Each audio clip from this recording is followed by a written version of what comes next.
Good evening, everybody. Welcome to Damage Does D&D. This is our new campaign called Helloran Rising. I'll give you a bit of background before we jump in. So, let's do that with... Welcome to the land of Helloran. It is many thousands of years since the fabled wars of gods and dragons. Gods no longer seem to be present in the world, and nobody but the secretive dwarves have ever encountered anything remotely like dragons. The dwarves reside in the Circle Mountains, keeping out all trespassers and only dealing with the outside world through the tabaxi known as the Treading Waters clan.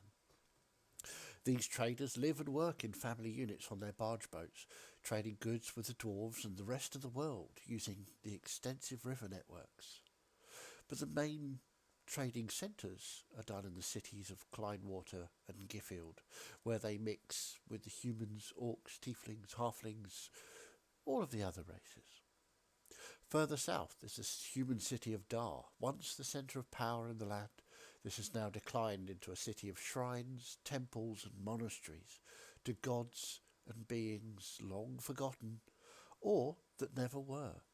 It is said if you can think of a way of life or a deity to worship, you can find it in Dar. To the far northwest is the forest city of Drummond, where most of the elves reside in harmony with nature and each other. But there has been a worrying trend over the past 100 years or so for some of the older families stopping the practice of communing with the deep forest spirits, instead staying within the new city and setting up schooling in the arcane arts. To what purpose this is for, nobody yet knows.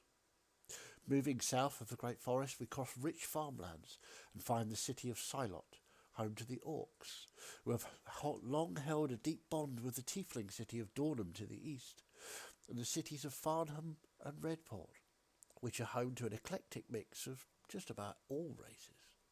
Trade between these four great southern cities is good, as they are surrounded with these rich farmlands, gently rolling hills and slow-moving rivers, which the Treading Waters tabaxi run their barge boats along, all the way up to Dar and beyond. The northern lands are mainly unexplored, except by the strange and little trusted tabaxi known as the Wandering Gusts clan, who travel all over the lands, again in family groups, but the things they trade are stories and songs, singers, actors, and all manner of shows they provide for those who will pay a few coin. Rumour has it they all go north in the winters to meet up and share their stories and shows in a secret location. Today, however, we will start our visit to Helloran, in the great trading city of Kleinwater, where we will focus, first of all, on a pair of, new tech hoodies, on a pair of dwarves. An unusual sight in the city. Dwarves, they don't normally come down from the mountains. They seem to be standing outside an inn called the Claw and Hammer, seemingly having a debate about whether to go in.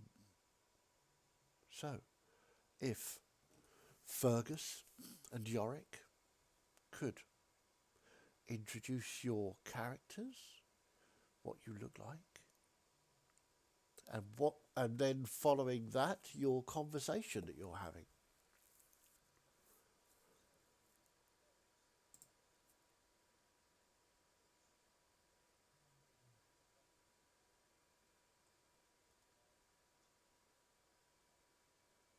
Hang on one minute, James. I'm not getting any audio, so I do apologise. You were very quiet, it's turned right up. Okay, try. Sorry, do that again. Can you hear that now? Yep. Okay. So Fergus, or Gus as he's known, is a young dwarf, red hair, and he has a very, very good beard, of course. He has a large crossbow over his back, a very large crossbow, and a short sword at his side and a shield strapped to his arm. and he's sort of hopping around on 2 feet, full of excitement, next to his cousin. Yorick. I will be playing Yorick. Yorick is another dwarf, another fantastic beard, of course. He is, however, more the sandy blonde coloured, the hair sort of long but swept back, the beard's neatly plaited and braided and whatever. The armour's sort of a dark gunmetal or something with these dark, deep red trim to it. My strain's buffering. He's carrying a shield, very similar to Gus's, and a warhammer,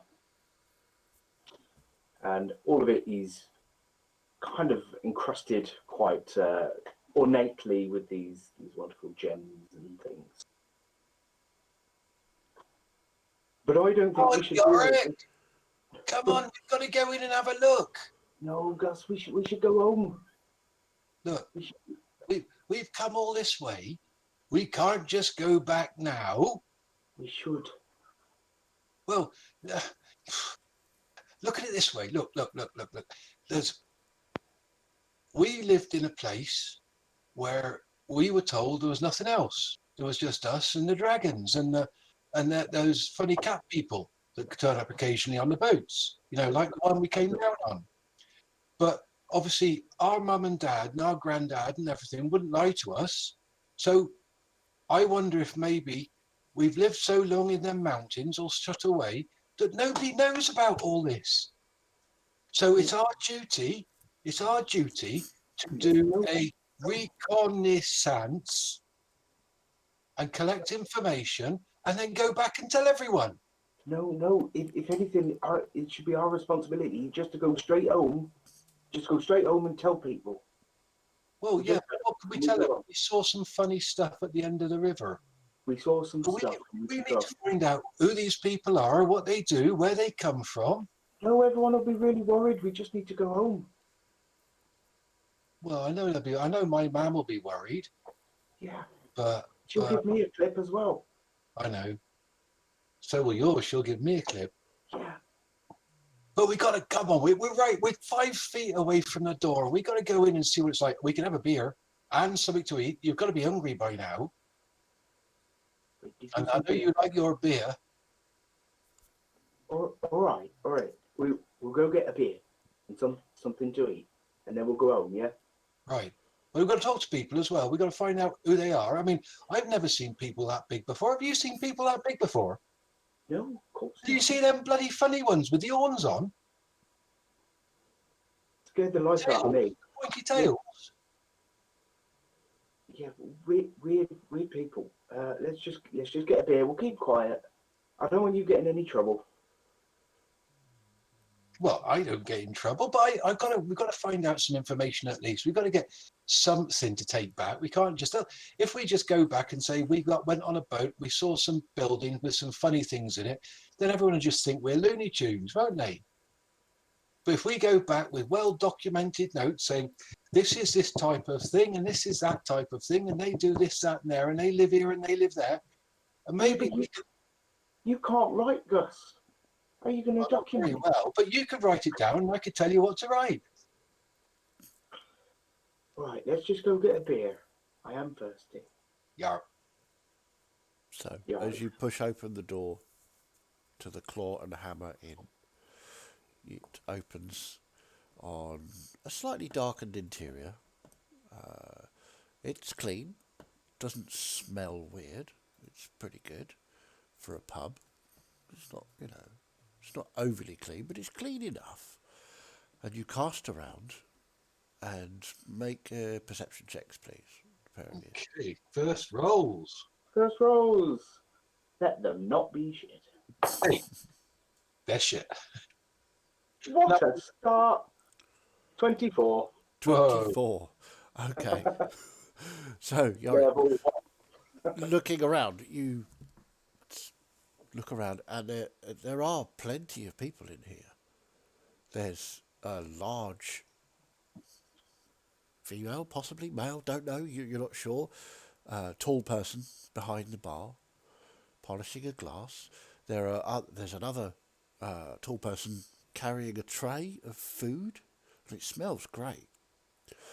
But there are other people in the bar. There's a tabaxi in the corner. You've seen these kind of guys before. He seems to be eating his breakfast and watching you with some shock as we introduce Snow. If you could turn your camera on and let everybody know what you look like.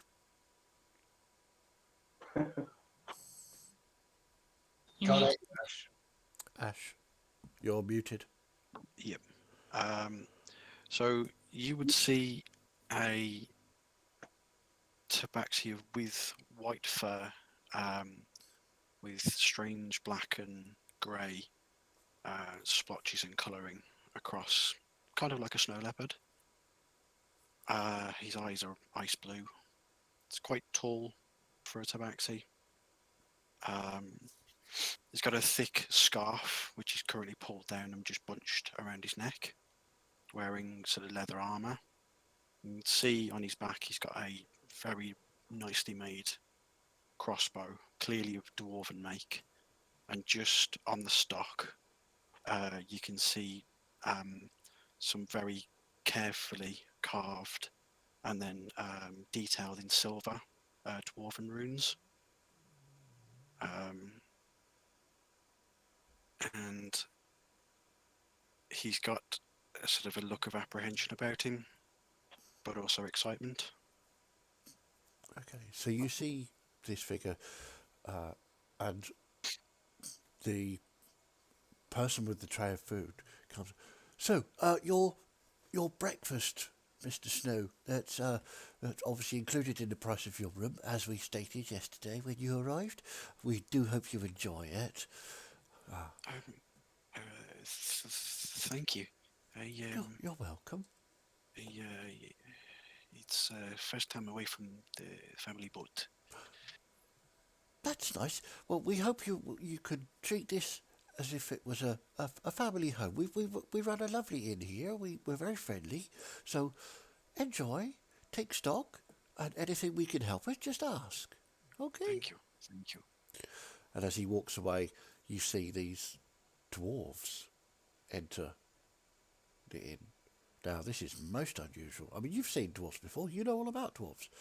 But never in the city. They don't come out of the mountains. What are two dwarves doing here?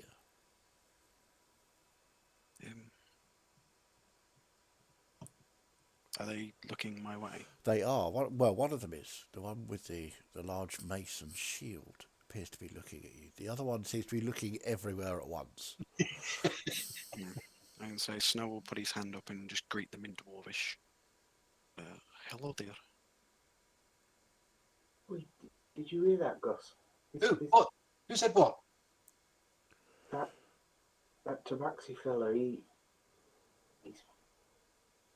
spoke Dwarvish. Oh. Should we go and have a word with him? Come on, let's go and have a word with him. I'll just go straight over to the table. Hello. Okay. What's your name? My name is Snow. Hello, Snow. I'm Gus. Hello, Gus. How do you know our language? I have a friend who taught me. Oh, that's nice. My mum taught me and him. Oh, this is Yorick. This is my cousin. Hello, Yorick. We want a beer. How do we get beer around here? Bear with me a moment. Excuse me. Excuse me. You grab the attention of the server. Could I have some more food and 2 beers for my friends here? Of course. 2 beers coming right up. I'll be right back. And he wanders off back to the bar. And Thank you very much. Pouring a couple of beers and making a food order back to the kitchen. I told you, Yorick, they're not all nasty. Come on, come sit down. Have a beer with breakfast. I don't mean to be rude, but it's very strange to see dwarves outside of the mountains. We're on a very secret reconnaissance mission. expedition. Very well, if it's secret, us don't tell everyone. Yes, very, very secret, so don't tell anyone. You sound like you're exploring like me. No, we're going home. We're going home. In a bit we're going home, but we've got to find out some stuff first. I'm very confused. So well, just sit, and you can have some beer, and we can discuss, and then. Those, and I'll point at one of the tall people. They're very tall. They're too big to be dwarves. What are they? But he points across at the bar, and there's the owner of the inn. A human female. You know her name is Mara. You met her last night when you checked in. And her son Gilus is the server. She is a human. Human. Okay. That's a woman, and she doesn't have doesn't have a beard. No. See that? Yorick, she doesn't have a beard. The human females rarely have beards. Some do. Ooh. Some don't. Write that down. Oh, I don't trust anyone without a beard. I know it's hard, but write it down now. There's humans, and the women don't have beards, and they're very, very tall. At this point, Gilus comes over. He's about 17. Doesn't have a beard. So your beers and your I'm a man. But you don't have a beard. Well, not today. No. Not all humans have beards. Oh. Some shave. Some don't keep facial hair. What's shaving? That's quite rude. I mean, sorry. I know some halflings can be rude, but that's a bit rude. They're dwarves, not halflings. No, Dwarves. Secret. Shh. Dwarves? No. We're Oh, not halflings. Mom? Halflings. Mom, these are dwarves. Oh shit. They've come to. We've never had dwarves in here. I told you, Gus, we should just keep quiet. He looks absolutely shocked. He doesn't really know what to do. He's sort of standing there. I'll go get your food. And he sort of turns around and runs back to the kitchen. I'm sorry, they don't see any dwarves outside the mountain, so they just assume because of your stature you are halflings. What's a halfling?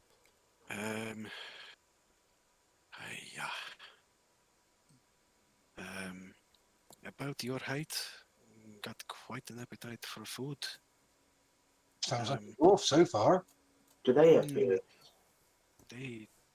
Again, not everybody has beards. Some people have them, some people don't, some people shave them off. Not everybody has beards. Sounds like a strange practice to me. Shaving a beard doesn't sound right. I don't think that's right. Reox wouldn't like that. I have fur. I don't have beard. Yeah, but you got fur. You're all right. You're quite hairy. I trust you. Not much, but just Leaving this beardless shaving conversation just for a moment, we pan back outside where two humans are walking along, discussing, having just asked for directions to the claw and hammer. We see Florian and Melissa, if you would like to describe yourselves.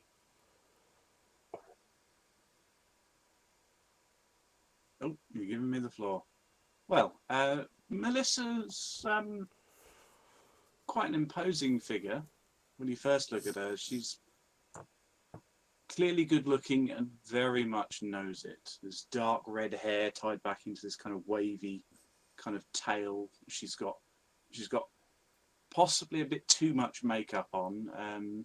She's wearing this nice, finely tailored jacket that's kind of got some underneath, got some more protective leathers, but it shows a fair bit of skin, including a tattoo of some love hearts on her kind of the top left of her torso.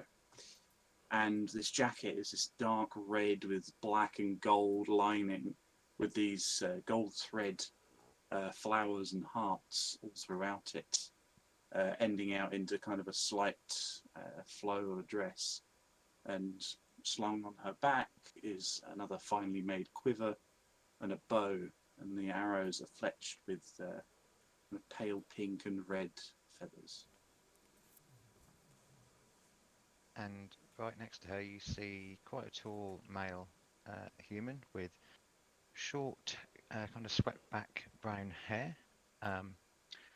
Has just a white sort of like vest on, which you can't see much of because it's basically covered in very dark, almost like ruby red robes, which travel down to the trousers, what he's got on, and also the footwear as well. And every so often, just when it's sunny, you just see like the glints of shiny things around their belt, which are his darts, and is just walking along excitedly and very proudly next to Melissa, with quarterstaff in hand, just talking. And I imagine we both have these amulets made from gold wire that depict kind of inner circle 6 love hearts, both attached to chains around our necks. Yep. So you round the corner, you see the sign for the claw and hammer. Florian, darling, I do believe we found where we're looking for. Yeah, damn right we have. There's the bar. It's called the Claw and Hammer. Let's go. Yeah, I'm certainly dying for a drink. Come on, let's go see who we can find. Let's go. So you push your way into the bar, into the interior. You can hear quite a loud conversation happening in the corner where a white spotted tabaxi looks like a treading waters to you, and 2 halflings, very long beards. Make a perception check.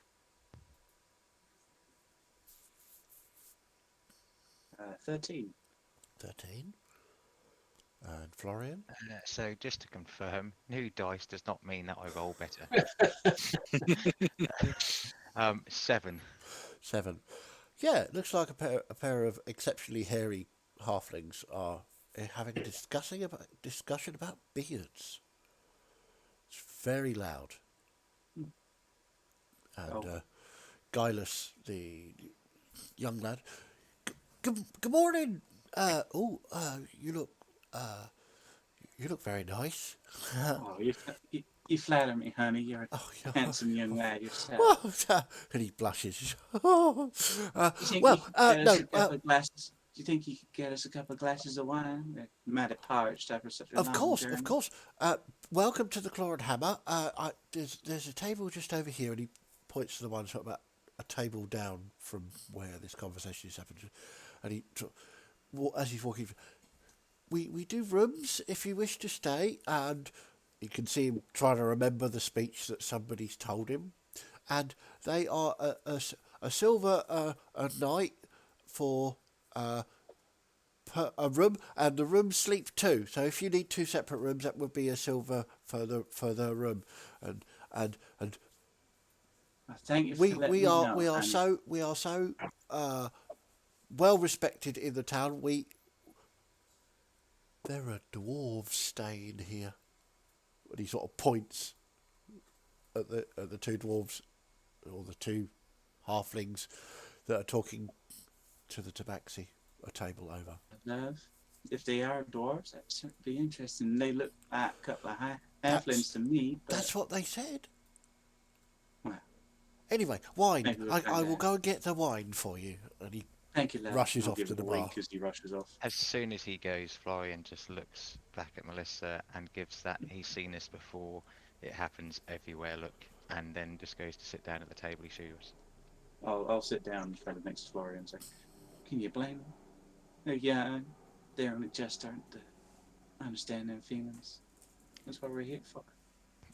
I definitely can't blame him, but I'll kind of look over to the few rabble arguing about beards. It has intrigued me, though. Make a perception check, see if you can hear what they're actually talking about. Okay. It's the first natural 20, 23. Yay! That's for 2023. Right, Yeah. okay, so My 23. beard's better than your beard anyway, Gus. You need to look after it more.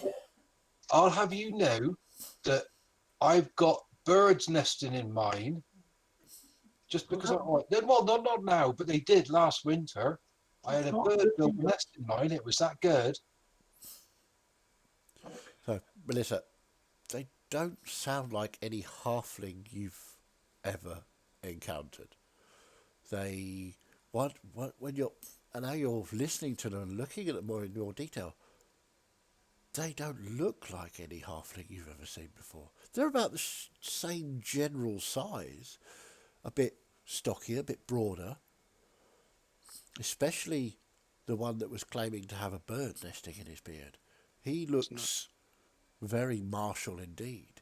The other one, whilst the similar type of build, looks to be, I don't know, more reserved somehow. You get the feeling that one of them is very excitable indeed, and the other one seems to be holding back and seems a little uncomfortable. Snow would lean across the table and sort of like in a very low whispered voice, if you don't want the people to pay attention to you, perhaps you should stop shouting and talk a bit quieter. Oh, right, sorry. That's natural volume for us. And he would do that in Dwarvish. We're not. Well, That's the point. everything we've said to each other's been in Dwarvish. Because So you can't understand this. You have no idea what they're talking about. They're talking a language you've not heard before. Neither of you have heard this, ever. It's intriguing. Now, see, I know a few words in Halfling, but they ain't speaking none of them. None of it makes sense to me, Melissa, but they do look as if they're looking for something, and maybe it's what we have to I'll offer. be looking for love. You can certainly try. Two of them do certainly seem to have some kind of connection. Can kind of feel it, you know. Hopefully. So, Gilus comes. Your wines. He sort of almost bows as he gives you your wine, and then he sort of gives the wine to Florian. Thank you, honey. Sort of nods at you. Now, honey, you got to be kinder to everybody you come in contact with. Oh, I was definitely being kind to everyone. I promise. My mum says I must be kind to all people that come in because they're all customers and all deserve to be treated like family. She told me that. That's a mighty good way to think. Your mother's a clever woman. She is, and you see him glance up at the bar, and she's just sort of looking out. She's sort of got her arms crossed and looking at him, slightly shaking his head, shaking her head. I would say, I'll kind of give a glance to Florian. If you're wanting a bit more attention from a lady, then don't disrespect the one she's travelling with. Oh, I meant no disrespect, sir. And he looks at would you be taking rooms for this evening? We'll have a think on it. Okay, well, if you need me, my name's Gilus. Let me know. I'll be over there by the bar and serving people, so anything you need, just give me a shout. It's a lovely name, guys. Oh, thank you. And he sort of goes back to the bar, and his mother leans over and says something to him so low you can't hear it, but he goes even redder from the back of his ears, completely red.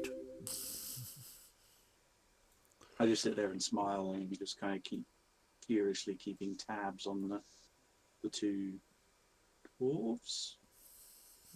Possibly. I mean, you've heard of dwarves. You've never seen one. You've heard that they live up in the mountains, but It would make sense for them to possibly be a fable. waters. But I'm just going to keep tabs and keep watching them for now. so, as that's happening, we again pan outside, where just in front of the door there is a young elf. Call Trelador if you'd like to pop your camera on. Trelador, are you with us? Yay, Trelador is here. Hey, So you've managed to work your way up through the town, asking several times for directions to a decent inn, and you've been given the name of the Claw and Hammer, and you find yourself just outside the door. Okay. I'll go in, and I'll just stride straight up to the bar, Okay. and I'll order a wine. Certainly, pushes a wine glass across to you. Is this your finest wine? No, sir. We can do a much better wine than this if you decide you wish it. Yes. Very well. She pours from a different barrel. This is our finest wine. Thank you. That will be 1 silver piece. Okay. I will pay. And then I will stride across the bar, and I want to try and find a really central seat, so I can try and earwig on all the different Okay. conversations happening. Give me a. Oh, it's very easy to find a central seat. There's a sort of empty space in front of the bar, but the tables go along the sides of the room, and there's some scattered across the middle, so you can get a central seat. You will watch as this tall elf walks in. If you want to describe yourself. Okay, so he's 6'2", so fairly standard height for an elf. He's very young looking. He's got quite ashen skin and pale white hair that goes down to his shoulders. He's got a huge great axe strapped to his back, and lots of axes by his waist. And he just looks a bit smug. He kind of looks out of place, but he also looks smug, like he's styling it out a little bit. But he's sitting and just paying attention to everything going around, Okay. seeing if there's any work going. So give me a quick perception check. Non-natural 20. Wow. Okay. Yeah, there seems to be the only other people in the inn this morning are a tabaxi, a wandering Gus. No, sorry, a treading waters tabaxi, and 2 halflings. No, they can't be halflings. They're speaking in a language you don't understand. It's very strange and odd. There are 2 humans sitting a table across who seem to be listening in, trying to decipher what they're saying. nosy buggers. Yeah, I will kind of do the same. I'm just going to sit there and just see if there's anything interesting happening this morning. See if Yeah. anyone's looking for work. They don't appear to be talking about work, unless the humans are talking about work. Are you? Technically, but it doesn't sound like we're talking about work. Okay. Hey, Snow, that human's got pointy ears. That's not a human, that's an elf. Elf? What's that then? Different race entirely. But it looks like a human. It's tall and skinny. They're still humanoid in the same way. They're still tall, but elves are more lithe. They're tend to be a little bit thinner. Oh, Don't right. grow much facial hair. Oh, so more like girls then. So the humans and the elf you can pick out the word humans, or humanoid, and the word elves and elf, but the rest of it sounds really weird. Do they You keep write this down, glancing over Yorick. us? It's elves as well. Sorry, say that again, Melissa. Do we keep catching them glancing at us? Yes, certainly. One the more excitable of the 2 shorter people seems to be glancing around at everybody. The other one seems to be not looking at anything apart from his beer and you know, and occasionally, as he has to, his other 2 companions. Have we noticed with that of the elf wash? I've probably seen him walk in, but Oh, noticed that you he's definitely saw attempting- him walk through. But he's doing the same as us, as he's just kind of. Make a little perception check.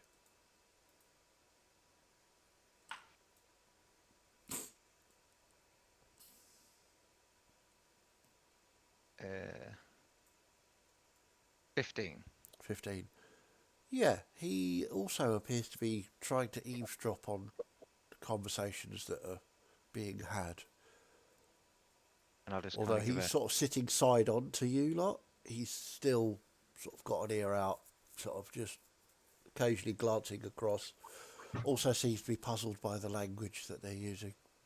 I'll just give a little bit of a nudge to Melissa's side and kind of just gesture, not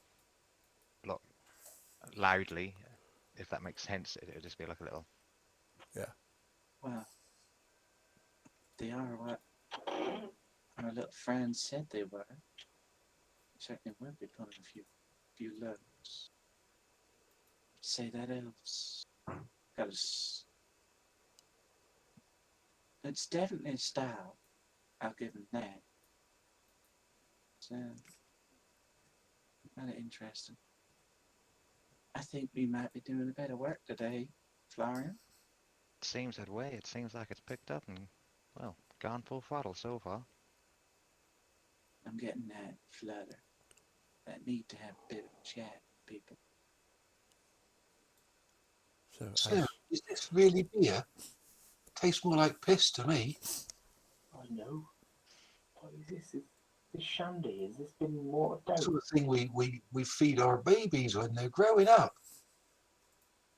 Got no real beer. I know. No, Snow will listen to this from these two. Snow will begin to chuckle because he doesn't have any alcohol. He's literally just got water next to him.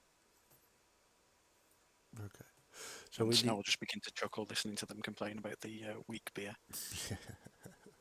So, as we leave these people listening in on each other, conversing, complaining about the beer, we head out north of the city, where we find a slightly bedraggled, dusty, crumpled figure on the road that just seems to have landed from the sky and thumped into the road.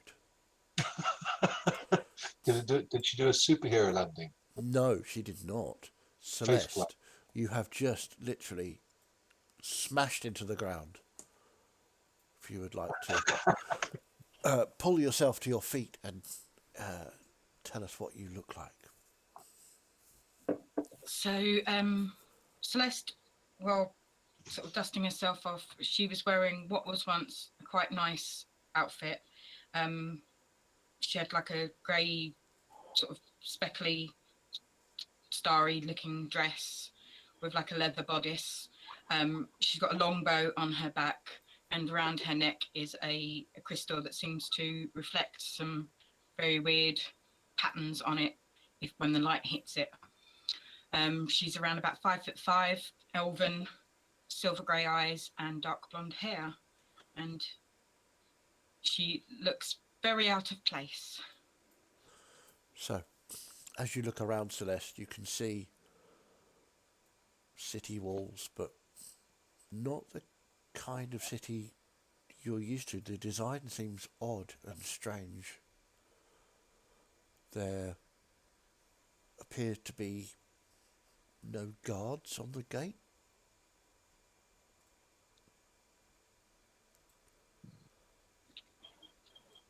After she finishes dusting herself off and making sure that she's got everything, she'll just sort of stare around in wonder and just sort of start cautiously heading towards the city, sort of It doesn't trying take, to pay attention to everything that she can see. it doesn't take very long. Roll me a quick perception check.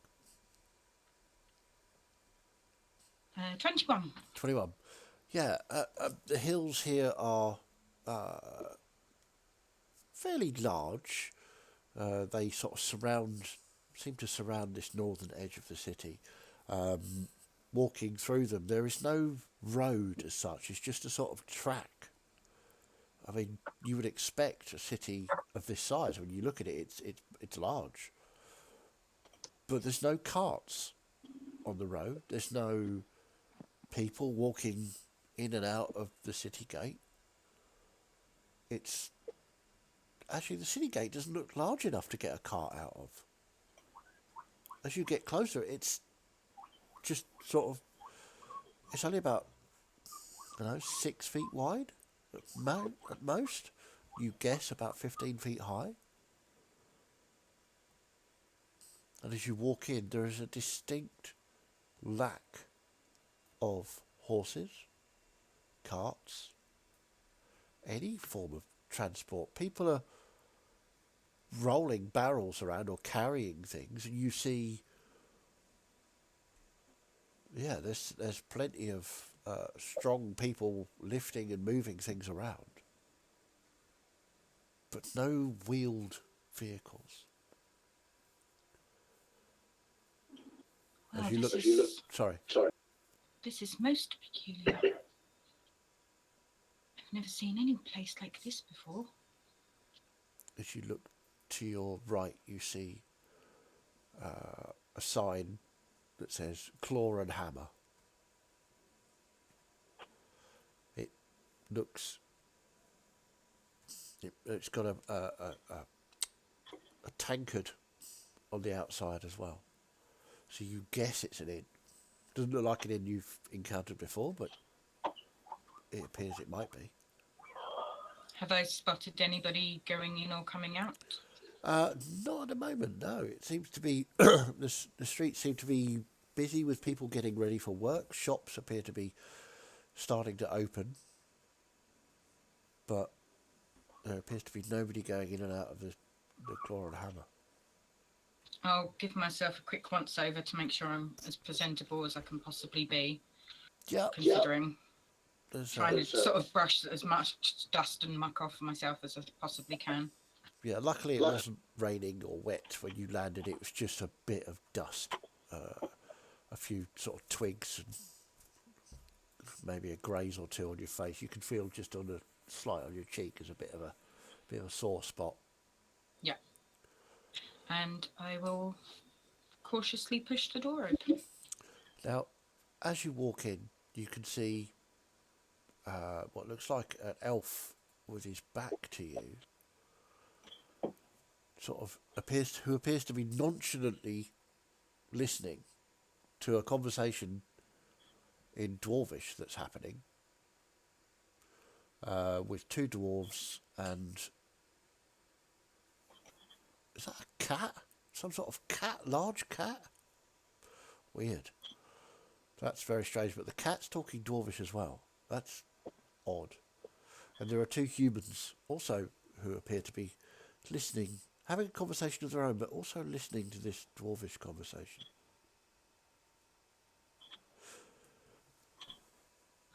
Am I familiar with dwarves? Yeah. Yeah, where you come from, dwarves are pretty much a common occurrence. Okay, I will just sort of trying not to draw too much attention to myself, which is probably quite difficult because I'm very fancy looking in a probably not very fancy place.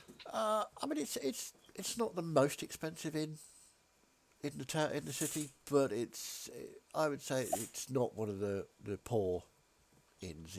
It's clean-ish.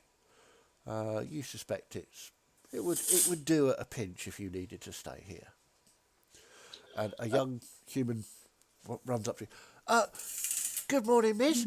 Can we assist you? Welcome to the Claw and Hammer, where we treat everyone as family. Can I get you anything to drink or eat? Thank you very much. That's wonderful to hear. Yes, I've come a very long way. Some food and some drink would be lovely. Thank you. Of course. What would you like for drink and food? Just water or fruit juice if you have any. We certainly can do either of those things. We can do you some fresh. We have some apple juice, or we have some fresh orange juice. We can certainly do water.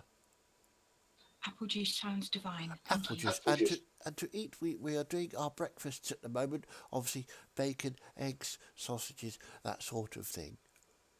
We could do porridge as well. Yes, porridge. That would be lovely. Thank Would you. you like some berries in it? There are berries today, red. Yes, that would also be very nice. Thank you. Okay. And he sort of scurries off, leaving you to find a table. I will just find a table, not in the middle. I don't want to. Again, I'm trying to not draw too much attention to myself. But I just want to find an empty table that I can just claim for myself at the moment. Sure, that easy enough. In total, there are about 15 tables in here, sort of 5 down each side towards the back, where you can see 2 staircases that go up, and there are another 5 in the middle spread across. I'll probably, while I'm waiting, just sort of people watch for a bit, but I'll probably find that my attention is drawn to anything I'm not familiar with, so the tabaxi in the corner would probably be one of those things. Yeah, I mean, every elves, dwarves, humans, fine with you, but with tabaxi, you don't know what it is. It's a large A cat person.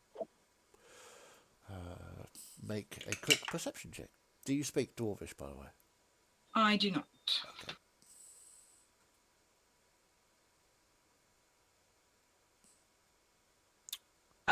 Not so good that time. 8. 8. Yeah, your attention is fully caught by this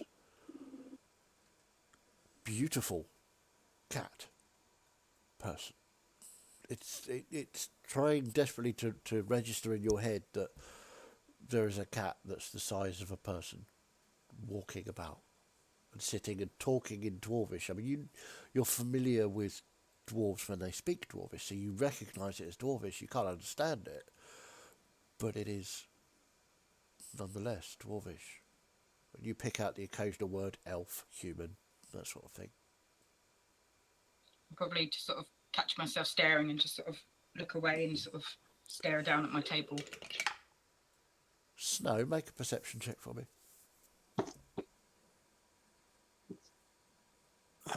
21. 21. Yeah, the elf that's just walked in has ordered something, sat down. She keeps looking across at you, quizzically.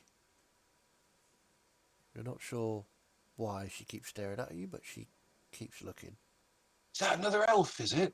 I see you've got pointy. Is that a boy or a girl?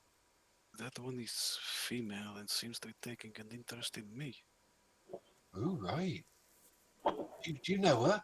No. Oh. Okay. But Food's good, though. seems it's been good enough, and I find it a little bit humorous that you find the beer weak. It is horrible. I wonder if they got any stronger beer. Well, you can ask, but I doubt it. What was that girl? I mean, boy's name? Guileless. Guileless. And I'll turn around in my best common, which isn't very good. Guileless! He sort of pokes up from behind. Oh, just a minute, sir. I'll be right with you.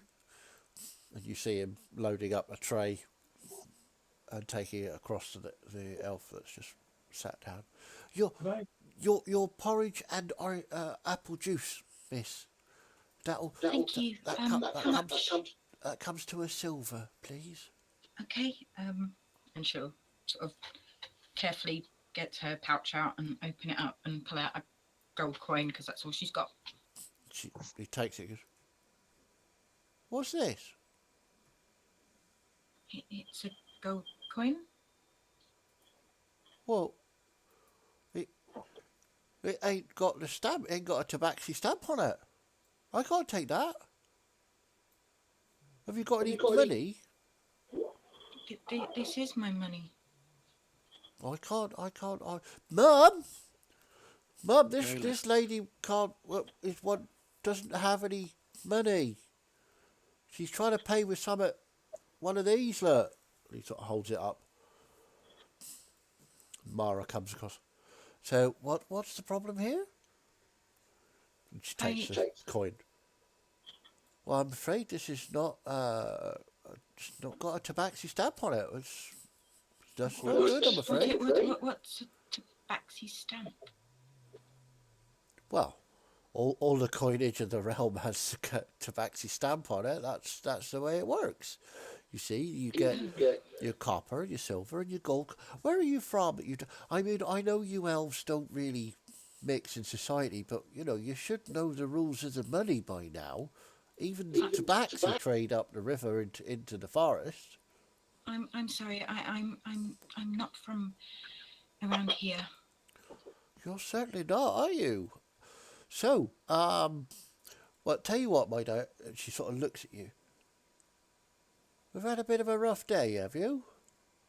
Yes. Well, tell you what, you eat that porridge and drink that juice, and we'll call it quits because, I don't think anybody should be denied food or drink just because, they're having a rough day and have lost all their money. But don't be trying to pass off fake coinage in my bar again, because otherwise I'll have to be calling the city guard, and you wouldn't want that. I mean, I don't want to do that sort of thing, but false coinage is false coinage. She puts it back on the table. With him showing it round, would I, obviously with the perception check from before, would I recognise the non-stamp coins or know of the existence of them? What did you roll for the perception? 21. 21. Yeah, it's a gold disc. It's nothing you've seen before. Okay. I mean, it might be gold. You don't know without getting a closer look at it, but it's certainly not. It's certainly not a coin. What are they talking about? Coins? What are coins? Now I'll produce one of each three. These What bits of metal? yeah, so when we trade with the dwarves, we take the goods, and the rest of the world, the rest of the realm, they trade using this. It's called money. Oh, write that down, Yorick. Yeah. How? I don't know how we're going to pay for this drink though. I will pay for it. Don't worry. It's. Oh, thank you. Have one of these, and I'll give him a nice little ruby.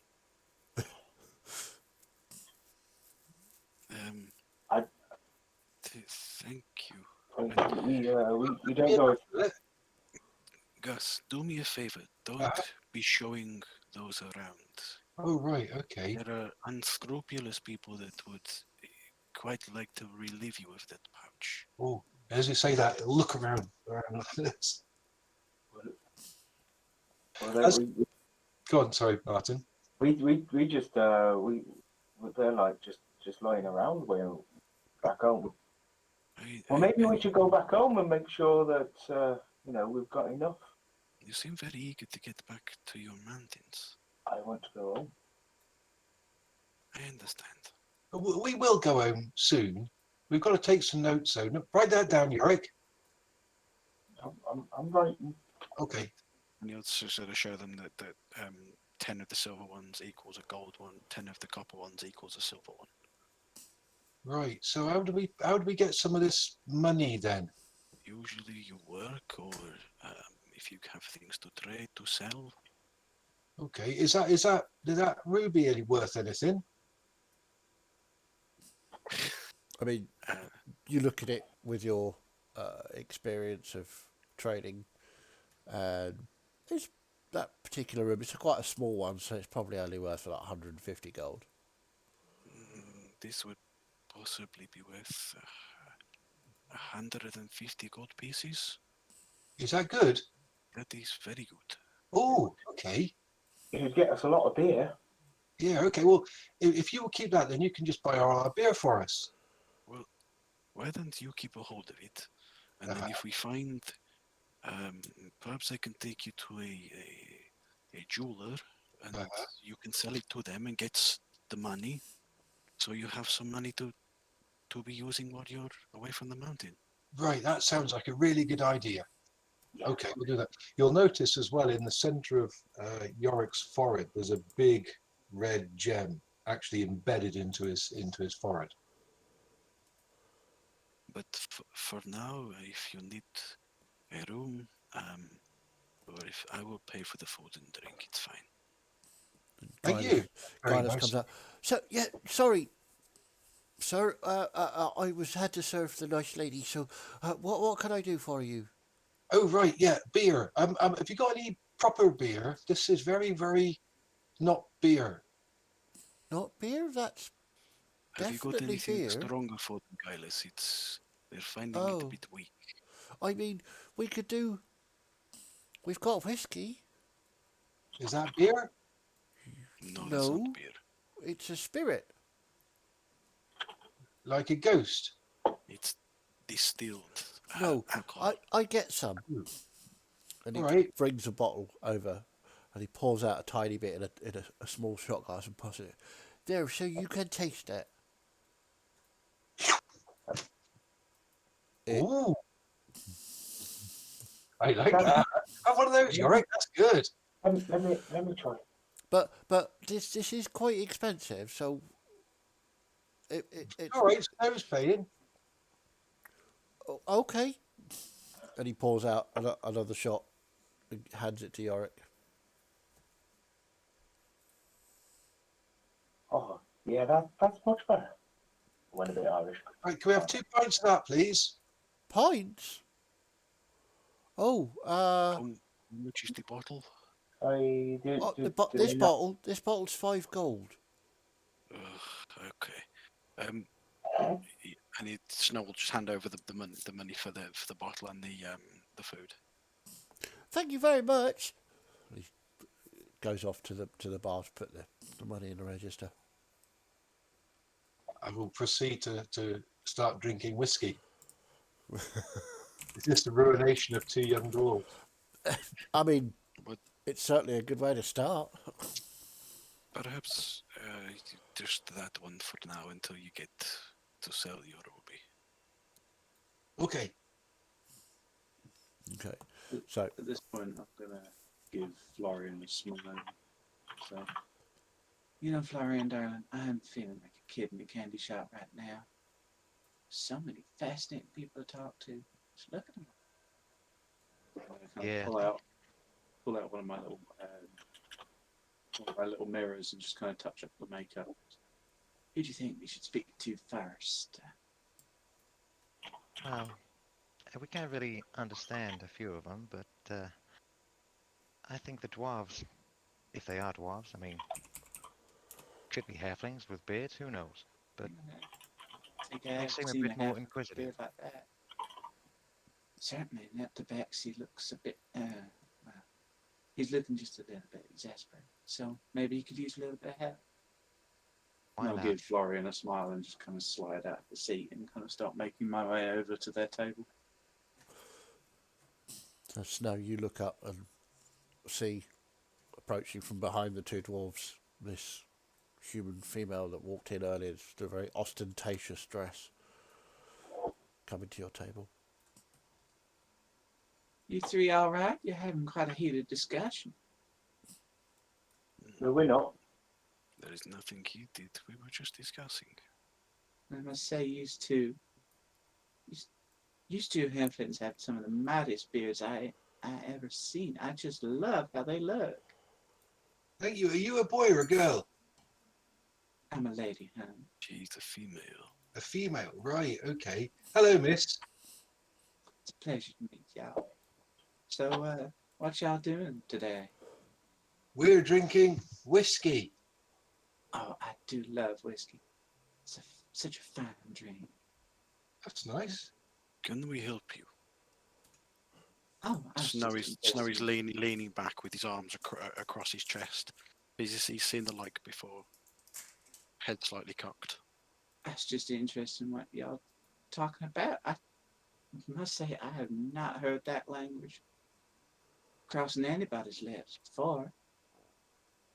Don't think I ever heard it. I've been all over the West Coast. Well, now I have. But used to, in particular, seem to have just that little kind of ling. Y'all know what I'm talking about? I haven't got a clue what you were talking about.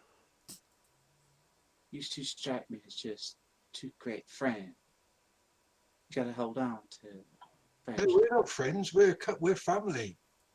He's my cousin. Family fits as well. I'll kind of leave her out the amulet and next say, don't matter who it's between, love is love. Well, I You don't have- know him. He's my cousin. Not quite like that, hen. That would be weird. I do love his beard, though. It's not as good as mine, but it's good. I She's mean, looking love for like me that. once. Yeah. I've just sort of like dipped my head and I'm just sort of constantly casting mending on the table, just sort of awkwardly trying to fix the little cracks. Trying to avoid. How, looking at all of this going on and trying to learn and pick up what Melissa does, how does Snow react with the sitting back and also saying I've seen your Here it comes. type before? Here it comes. You ready, everybody? Are you ready? Yeah, we're ready. Inside check! I thought he was going to insight check the table that's being mended, but there you Right, go. you How know, does it feel about being mended? Yeah. we're because going to it wants to be mended. start slow. 21. 21. So, Snow, how do you feel about this? What's starting to occur? This odd conversation. He's very guarded. Nobody just comes up and speaks to you for no reason. And generally speaking, with the exception of the two dwarves in front of him, people that do come up usually want something. Okay, so that's what you're getting. But he's got a sort of an easy, sort of languid charisma about him, Okay. as if he's very much at home. Am I picking up this slightly guarded nature as well from Tabaxi? Make an insight check. 16.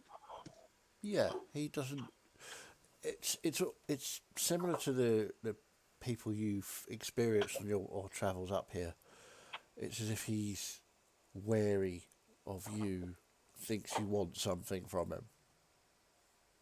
I'll kind of address him a bit more. Oh, honey, do relax. I ain't here for money, no tithe, no nothing. I'm just here to accommodate people who's treating each other real nice. Make a persuasion check.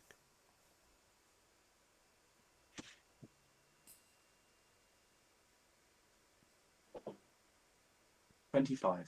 25. She seems incredibly genuine. She wants you to believe that she's just here to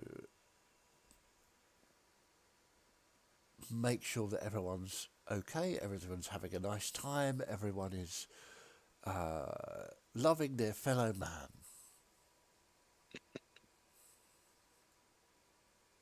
You will forgive my guarded nature. Oh, I understand. Y'all get hit by all those damn swindlers.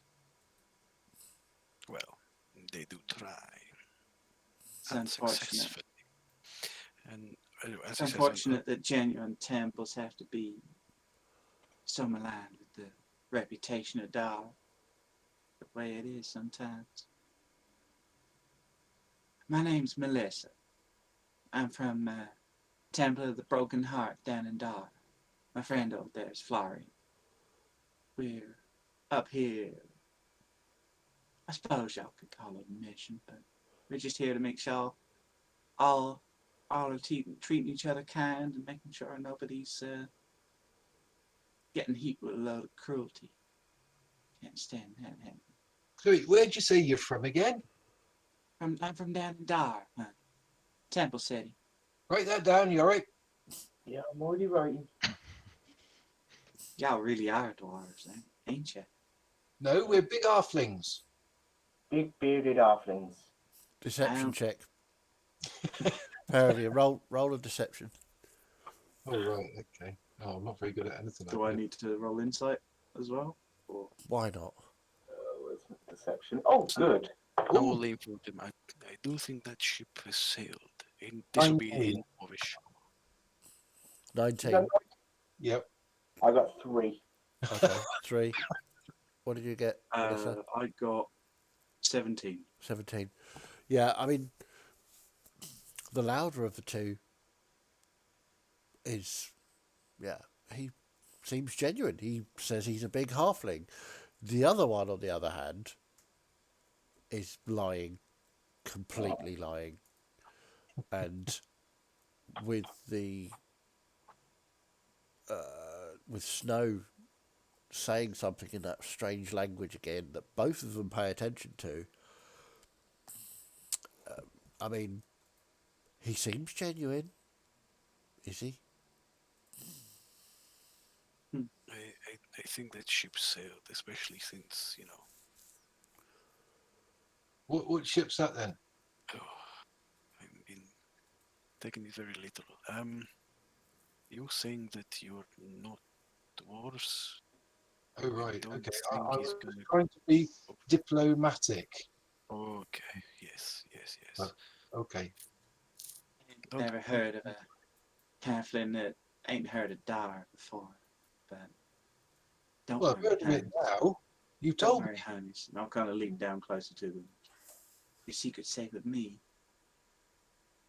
I'll blow the two of them a kiss and say, if y'all ever need any help that your little tabaxi friend can't deal with, you just come find us. I'm always willing to help, always willing to make some new friends. After all, that's what all us down at the Temple of the Broken Heart like to think, like to do. I fill the world with love. And Trelador, you overhear this because you're actively trying to listen to it. So it sounds like Melissa's touting for work. With that last sentence, it certainly seems that way. Maybe they're in the sort of escort game or something.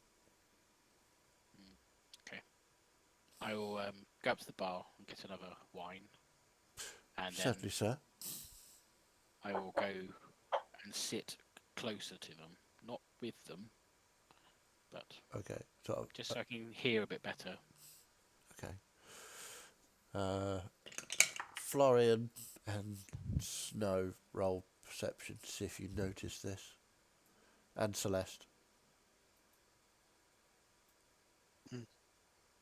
21. Yeah, you for sure notice this other elf go up and get another glass of wine and then sit 20. at a nearer table to these people that are having this conversation. Would I have picked up any of the conversation between Melissa, Snow, Gus, and Yorick? Make a perception check. You're a bit further away, so. Florian, what did you get? 10. 10. 18 for that one. 18. Yeah, I'll say you heard most of that. Florian, you busy watching Melissa do her thing. Snow, what did you get? 20. Yeah. The heavily armed elf has moved tables to be closer to you.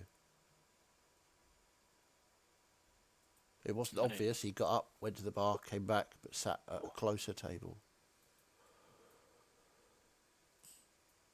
I will just get out my axe and just start polishing it while listening in. You definitely notice that, Celeste and Snow. well, if you two run into any trouble, I'm sure your tabaxi friend here can certainly help. Y'all say your names were again? Oh, no, we didn't, but thank you. I'm Bert. Bert. I like it. It's a lovely name, honey. Matches your mighty beard. But It is nice, so isn't it, my beard? It's better than his. Yeah. y'all keep being friendly out there. And I'll turn to the slightly more shy and quieter one. Say, and don't worry, honey. There ain't many mean folk out here. And if they are, well, me and my We can friend look after take ourselves. care of them. All right.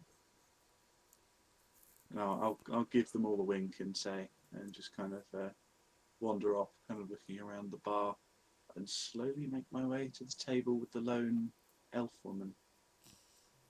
Okay. She creeps me right out. Don't worry. Are you switching back to Dwarvish to say this, or? Yes. Yeah. I actually kind of imagine that Melissa would be quite imposing to dwarves, because they've probably not seen makeup before. I don't know. Do dwarves have makeup? Yeah. Probably not seen women in No. any kind of Not fashion like other than- certainly not like that. Right. other than big bearded butch dwarven women. Yeah. Real women. With proper beards. That's right. So, as Melissa leaves you to walk across to Celeste, you see her coming. You've watched the other elf sit on a nearer table and start polishing an axe. I'm not quite sure what's going on there, but this Melissa person is heading for you. Sorry. Very curious. I'll give her a smile and kind of slide down into a seat, just kind of say in Elvish, "You all right, honey?" Oh, yes, I think so. This is all very strange to me. What is this place called? Oh, you're not certain where you are, honey. This is No, the city of Clanwater. of Clanwater. Clanwater. Clan. Kline. Water. Clanwater. Okay.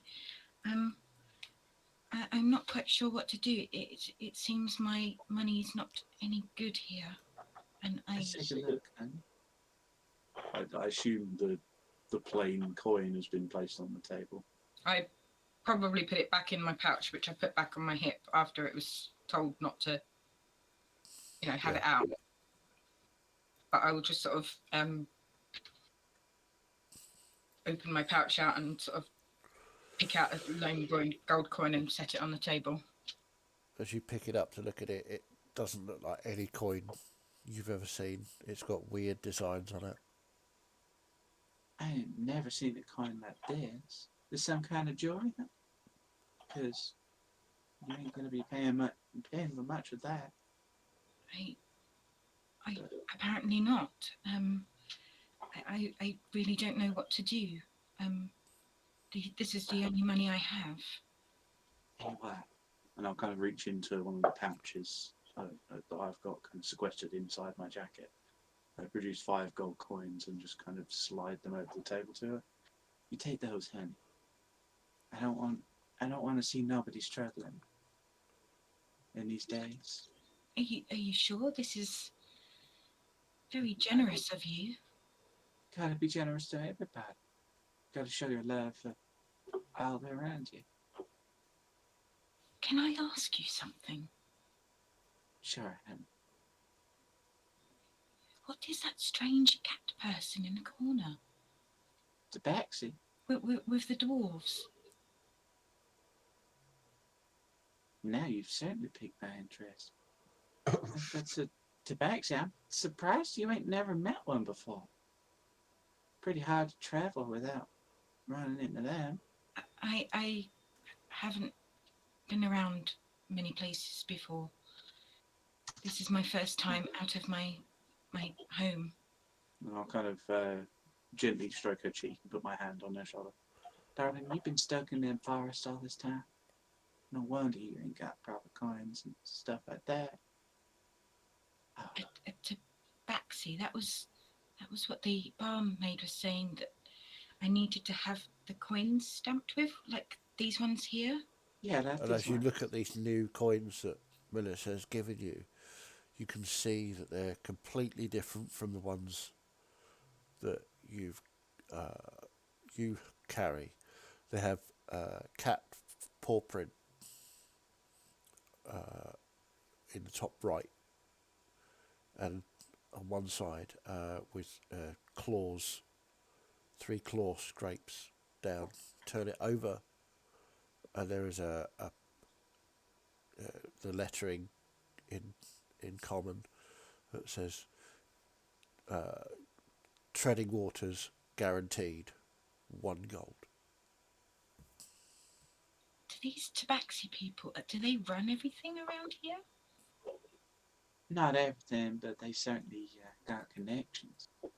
They's the ones that run all the trade between the cities. I must confess, I overheard you talking to them in the corner there. You don't seem familiar with dwarves.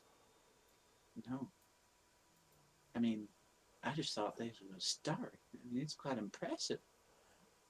You see dwarves. You see, for me that's unusual because they're quite common where I come from. Is this elf having me on? Make an insight check.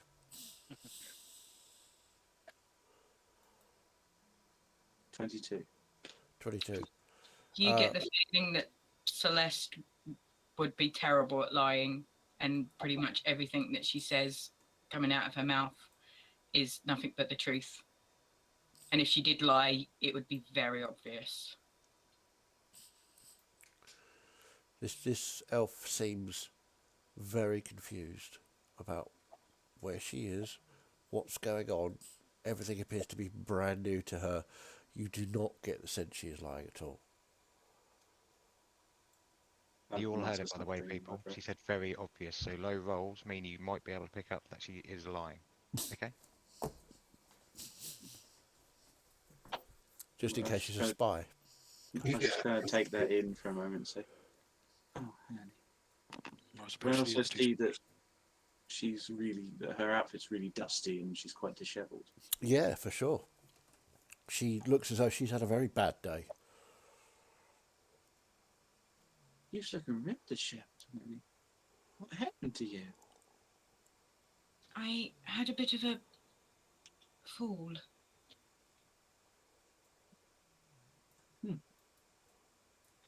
I mean, there was so many strange things about this place. Where are the roads? Where are the carts? Where are all the horses? Oh. Then why you want to travel by road? Me and my friend tried that before. It just weren't no people about it. I'll travel by boat. By along the boat? waterways. Yeah. I mean, I'm familiar with them, but I've never been on one. You've been sequestered so far in that forest. This seems like a completely different world to me. That's strange. What? Tells you what. If you finish up your food, make sure you're all right. If you need help fixing your outfit and fixing your hair, just come ask me. I'd be more than glad to help you. If you're struggling any further, you just find me in Florida. We'll sort you out. Damn. Thank you. Sorry, what was your name? My name's Melissa. Melissa. I am Celeste. Such a pretty name. Thank you. Trelador, make a perception check. 15. 15. You overhear a bit of that, bits and pieces of it, enough to sort of put the conversation together, but this elf, her accent's weird. It does not sound like an elven accent you've heard before.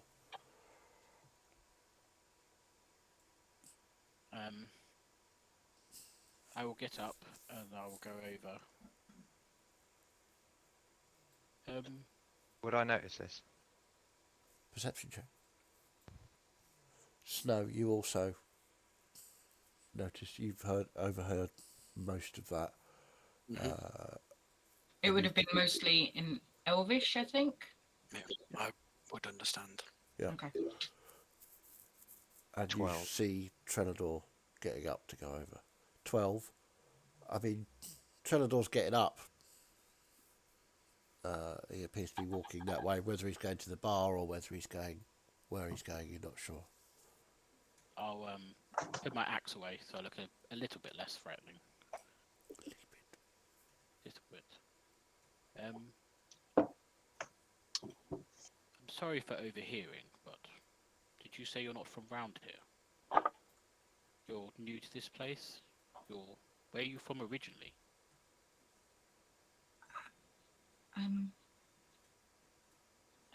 Definitely nowhere near here. Do you need protecting? I can protect. I For the right money, of course. I don't really have much money at the moment. I just found out that what little I did have is not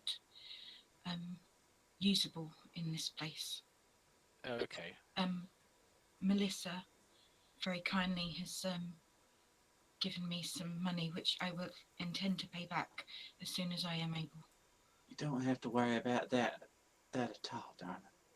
Well, why don't you give that money to me and I will look after you?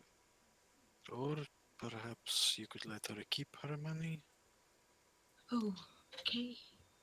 And this would be in Elvish, directed at the two of them. Do you speak Elvish, Melissa? Yes. That's Okay. why I was talking to Sure. Celeste. I am You just see a pair of ice blue eyes looking at them. I am merely offering my services. Hello. Offering your services to someone who clearly has no means to pay properly to keep your services going. We're all just trying to make it in this world. We've got to make some gold somehow. Yes, I saw a chance. Perhaps not by taking advantage of someone who's not here and clearly doesn't know the ways of the things. Forgive me. That ain't a way to run yourself, honey. I suggest you take a quick look in the mirror. I'm Get sorry. yourself a brighter outlook. I've recently been travelling with some of your kind, the Wandering Gust, and they were very good to me. You'd hear the mention of them. You'd hear Snow sort of hiss. Okay. I don't think I like what's going on here. Don't mention them in my presence. Charlatans, thieves, and scum. Well, I wouldn't say that. I mean, they put on a mighty good play. Gotta respect that.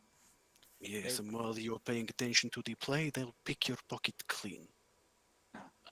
I mean, they were quite noisy, but quite entertaining.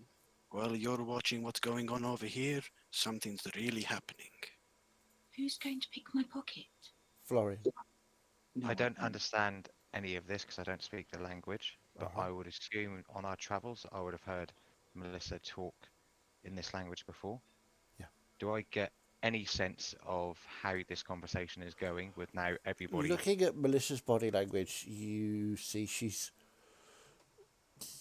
not very trusting of the elf that stood up to walk over, and Snow moving so quickly, it's starting to get heated over there. So I would, if it's possible, are we on separate seats or is there like a well, rail? they're all sort of gathered round Celeste's table currently. Apart from the dwarves and yourself, everybody else is over at this table. I'd just kind of shuffle over towards that table, sort of behind Melissa, not Okay. looking threatening, not doing anything, just seeing that it's getting potentially a little bit heated. Celeste is probably looking extremely flustered and overwhelmed by all these people suddenly appearing in front of her. I will put my hands out. Okay, I am sorry. I think we got off to the wrong start here. Let me start again. I am merely offering help. I am looking for work. She looked lonely and needed protecting in this place. I was merely offering my services. Nothing malicious. I appreciate your offer, sir, but I'm not needing any protective services as of this moment. But thank you. You know, Celeste. And I'll kind of lean in to kind of whisper to her a bit, kind of keeping an eye on the standing elf. Turning from around here, how did you end up here? Where are you from?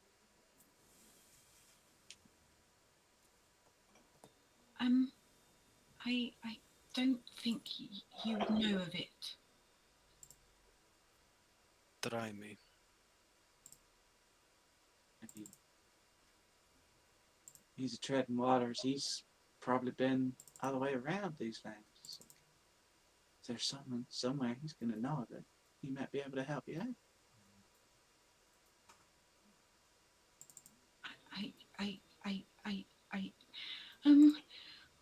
Don't worry, honey. And I'll kind of wrap my arm around her shoulders to kind of give her some comfort. Take your time. It's fine. Don't worry. Nobody's going to hurt you here. If you don't want to share, don't share. It is fine. But how do you speak Elven?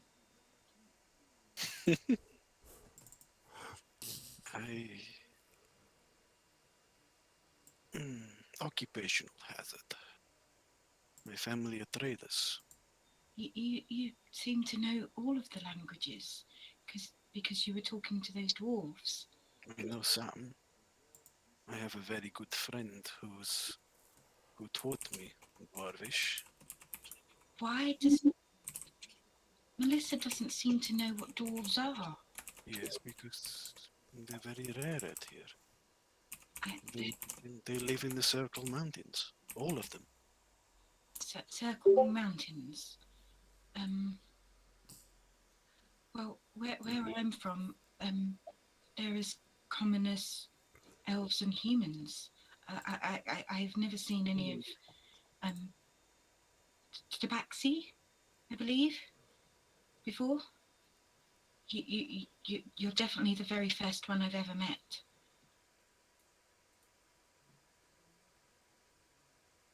That's a strange indicator. Everybody knows who we are.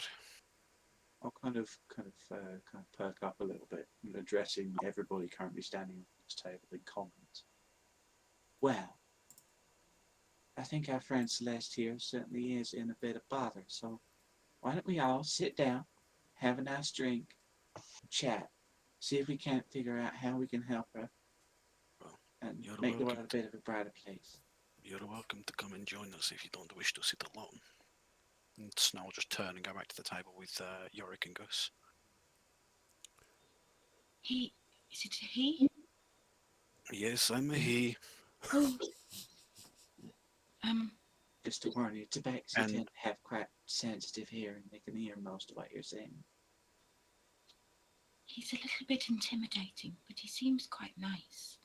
I don't know. I find Tabaxi mighty cute. I just want to kind of... I think it might be a bit rude, but I just kind of want to give him just a little scratch behind the ear. It's just so inviting, but... I'm not sure I'd want to... I suppose it's being used to it. Mm. And on that note, we will take a quick break, grab a drink, refresh, and we'll be back here very shortly.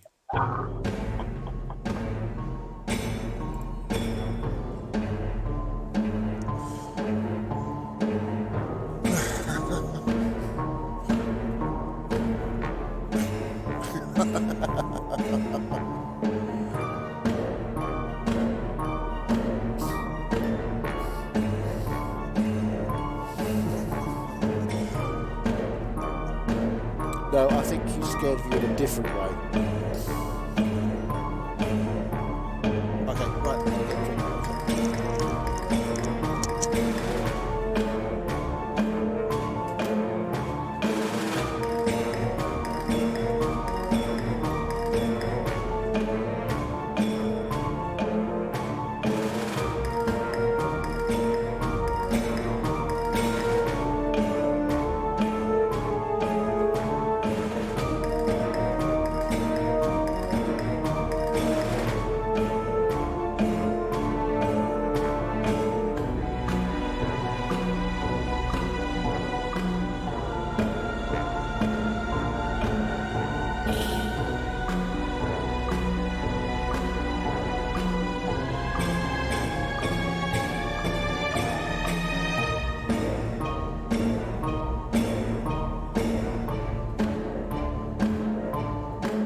So, are we all having fun at least? Are you having fun?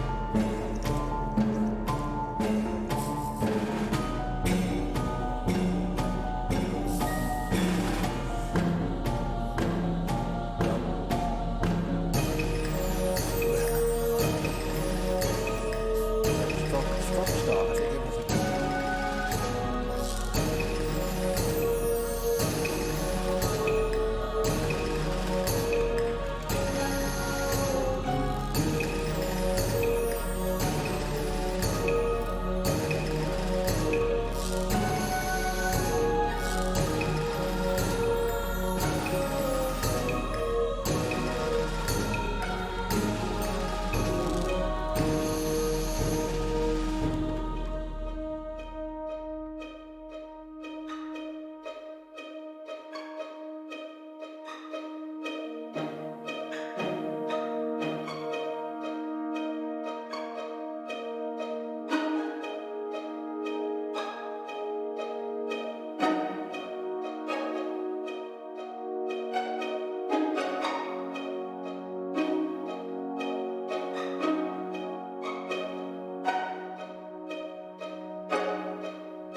So, welcome back everybody.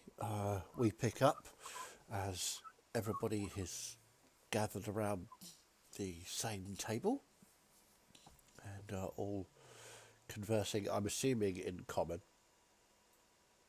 Mhm. Okay, so... If the dwarves don't have any questions, I can always finesse slightly in dwarvish for them if they're struggling. Well, we do speak common, but just not very well. Yeah. Or at least I don't speak it very well. I don't know about Yorick. We don't. Not great. About 10. So, So, it would seem that you three are trying to find work. These two are traveling. You, not points at Celeste, not sure about you yet. And I will need to earn some money myself, I think. so work, exploration, and I feel like I should clarify, honey. I ain't looking for work. I'm already working.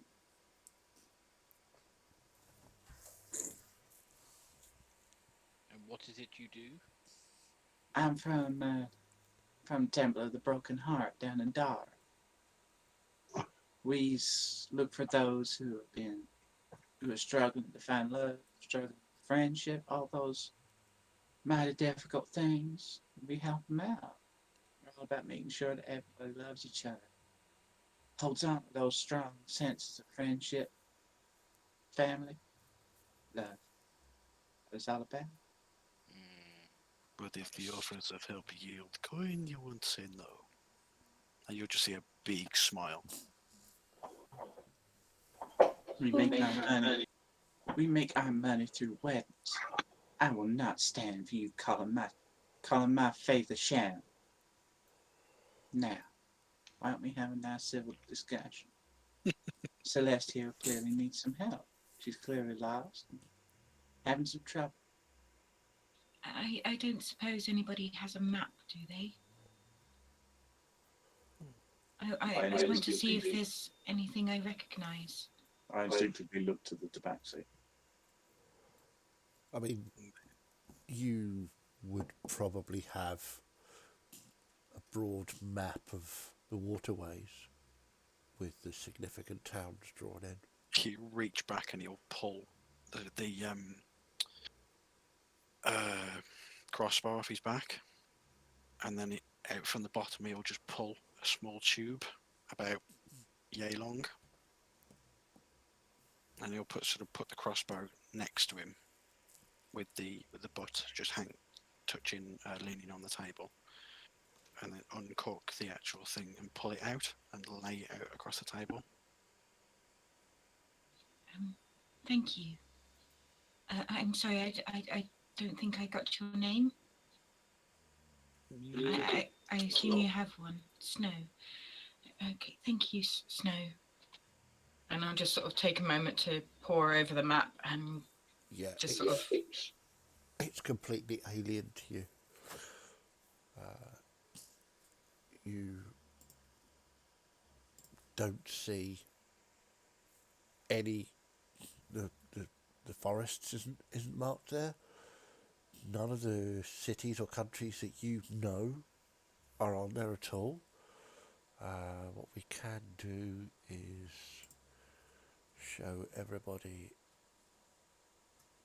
in the chat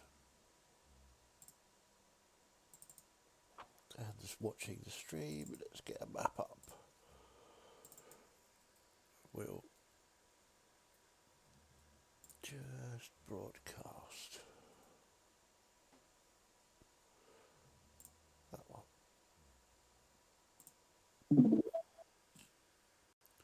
So, give you a quick focus. This is the map that Snow lays down on the table.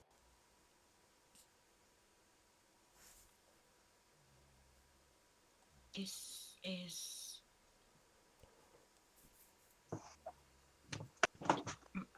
My home is not on this map.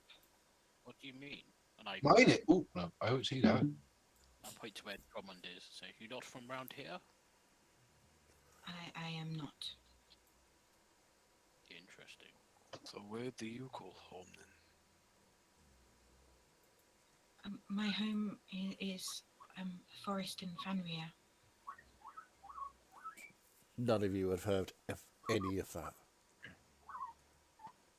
I've seen many folks passing through the city talking about various places they've been. I ain't never heard of a family. There's no such place as Fandria. Not here. Then I have travelled very far indeed. How did you get here? I've got some strange urge just to burn it. I don't know what that is. I'll whisper into Yorick's ear. Look, there's our home. But don't tell me. Those mountains look really nice. Let's go there. So where are we now? I'll say out loud. Snow will just put a light claw on Climb Water. Oh, right. Okay.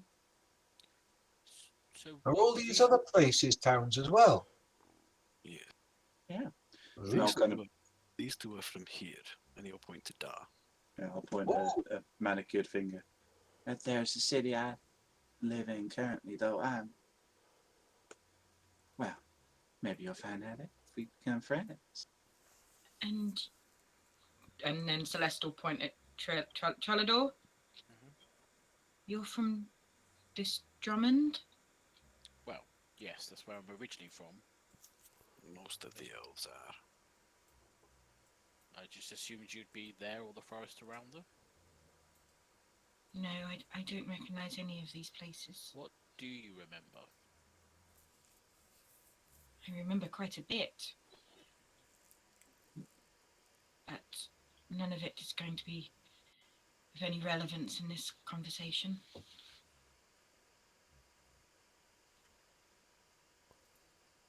I just found myself here.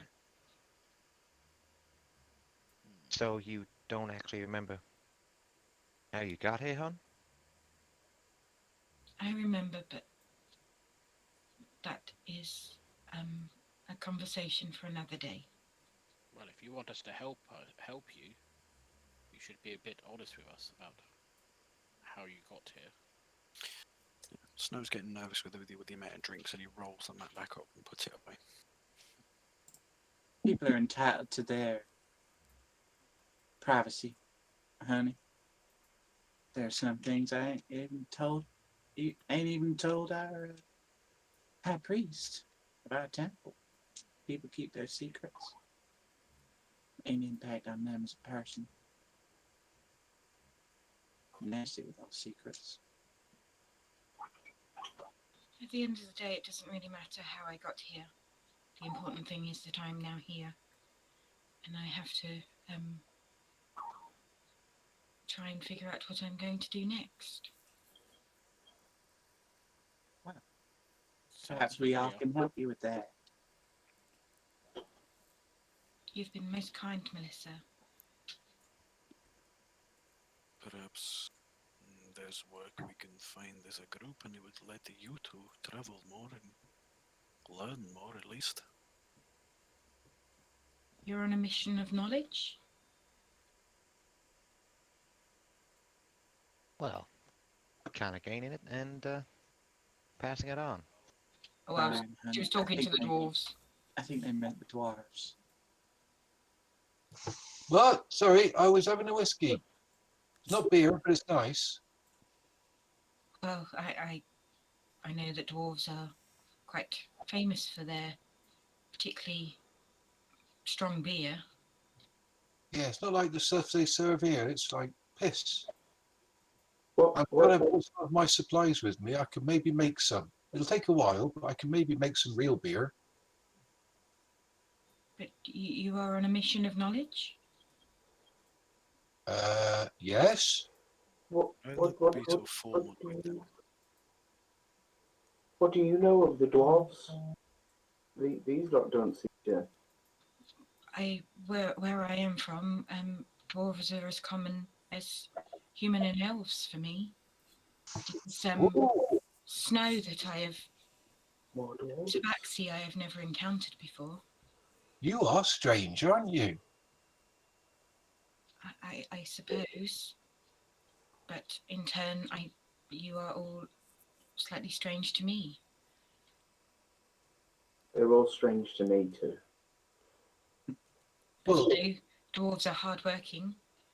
They're usually very good at metalwork and creativity, and they have beautiful places made of stone, and they know how to work metal better than anyone else. That's my job. I like working with metal. I assume you made all your Yeah. yourself. And Gus's.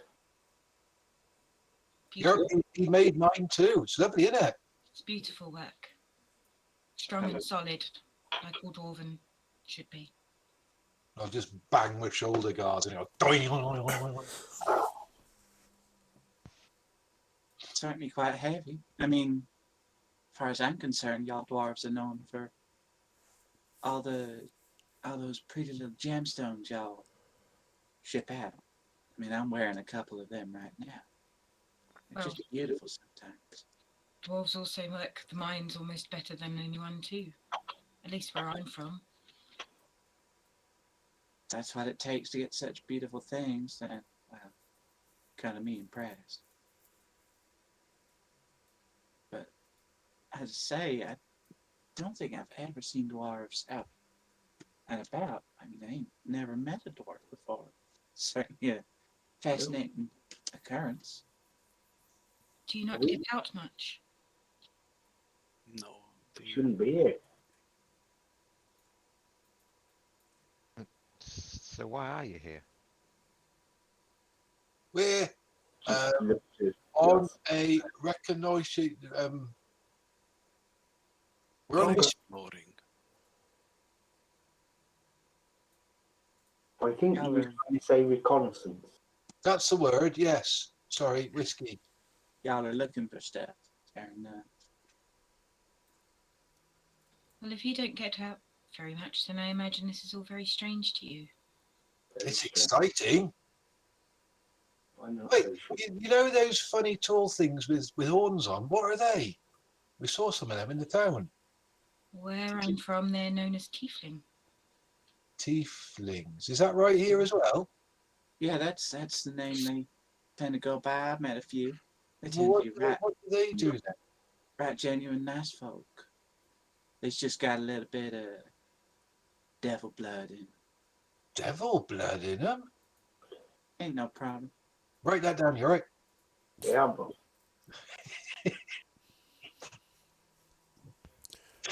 I have this feeling that write that down, Yorick, is going to be a phrase that we hear a lot. I need that on a shirt already. I think that's right. It's going to be. Write that down, Yorick. But there ain't nothing wrong with them. Most of them real kind folk. Okay. I mean, I've met many different types of people before, and you have good and bad in all types. Yeah. But I myself like to focus on the good. The world. I've known some rather cruel elves, but I like to think that I am not one of them. I certainly hope that you wouldn't be cruel. Too pretty to be cruel. well, You are much too complimentary. I don't think how pretty you are has anything to do with whether you're cruel or not. Can be. I'm sure being there's cruel- very ugly, nice people. That is also true. Don't matter who you are. As long as you're kind and loving to everyone around you. That's what matters. In regards to working, there are some skills that I do have. I am, well, not completely useless. Don't strike me as much of a fighter like Florian here. Well, my skills are more from behind ranks. I'm quite able with a bow, and I do have some magic. Borean would have noticed him just kind of flex a little bit, and kind of quarterstaff would have just been kind of. Did you from hand flex to hand. a little bit? I do love a good bow. what sort of magic can you do? I do magic. Well, I have quite a neat little trick where I can cast a spell and it will tell me what the weather is going to be like for the day. Oh, that sounds nice. That is delightful. You could sort out your outfit already and not be surprised by some nasty rain. Is there on the table? I don't suppose there's like one of those little vases with a sad, pathetic-looking flower or anything like that on it. There are no sad, pathetic flowers in vases here. No, unfortunately. Is there any wildlife at all in here? Not in the inn, no. Okay. Is there a candle on our table? Not currently. It is sort of getting towards lunchtime. They don't normally put out the lamps until the evening. Okay. There are sconces on the walls that have candles in them. It can also do things like this, and I'll just sort of delicately wave a few fingers, and the candle will just go out. Well, it's not Yes. lit currently. Oh, okay. I can only snuff it out. I can't actually light it. All So. right. Okay, I'll just make a faint puff of wind sort of blow around, and especially around Melissa, and just sort of floof her hair up a little bit. Is that Listen, all you can do? Is it just any sort of cheap parlour tricks, or can you do anything impressive? She can fart pretty good, just like you, Gus. I'll hold up my hand and let a little beam of light emerge from it, and try and figure out what the weather is going to be like for the day. So it says the effect might manifest as a golden orb for clear skies, a cloud for rain, falling snowflakes for snow, that kind of thing. Okay. And it's just in the location, my location for the next 24 hours. Okay. It appears to be a golden globe, clear skies. Well, for the next 24 hours in this area, there's going to be clear skies. Very useful. And I'll get up and go and get another drink. I also can do a little bit of healing. So if anyone wants to be injured. And I do have a little bit of offensive magic. And I am also able to attempt to make things easier to hit. Well, there's no reason to be offensive. The guy that comes back over us. So you've all joined up as the tables together then? Are you splitting the bill, or will you be? How much is the bill currently, honey? Well, I think Mr. Snow is currently has paid for the whiskey, and he's paid for his room, but there are obviously your bill that you need to settle for a silver, and the young gentleman that likes the wine has been settling his bill individually already, so it's just the food for you two gentlemen. I believe that this gold coin is acceptable. He sort of looks at it, sort of turns it over. Yeah, for sure, definitely. Scurries away. Brings you back your change. May I have a room also, please? Yes, of course. A room is a silver for nights, and he picks the silver back up. Thank you.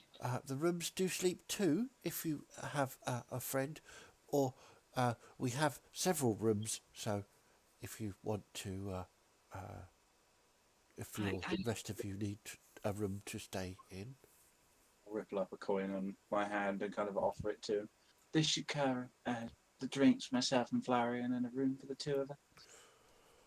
Okay, he takes that. Can I get anybody anything else? Hey, Gus, what do you reckon? Should we What?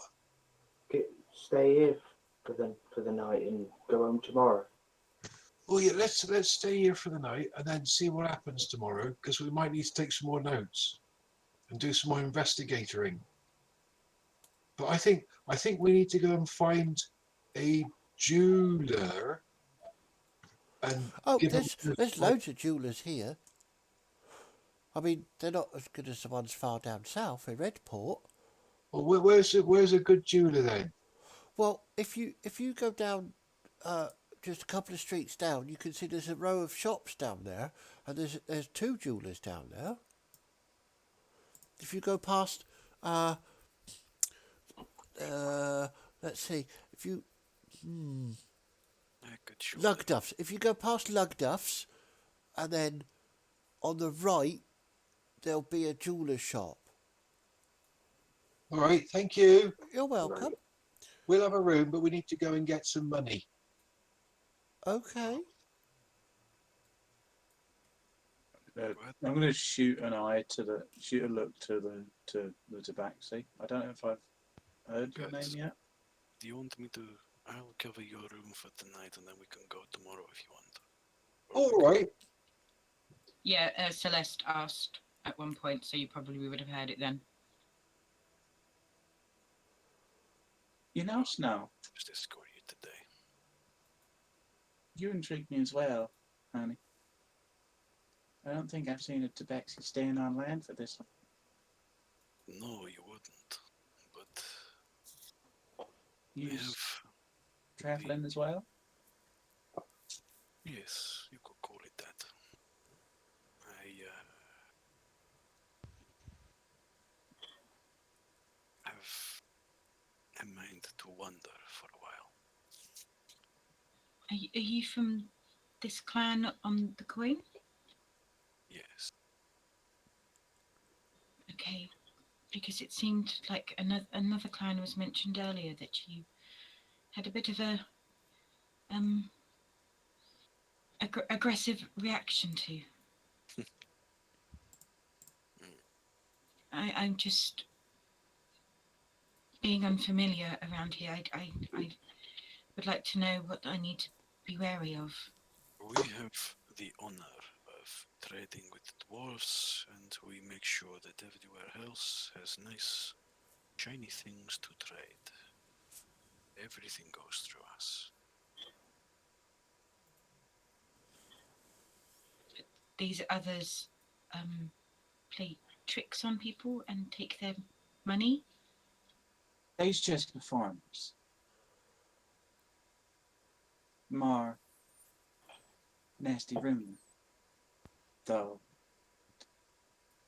I have heard plenty of stories of it. I don't like digging in the people, but you'll hear a lot of the time. I just want to try and get to know my surroundings a bit better.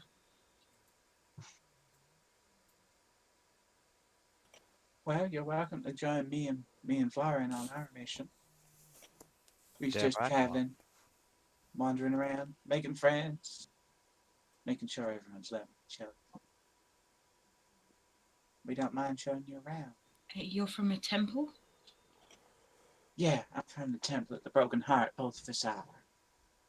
So you worship a god or deity?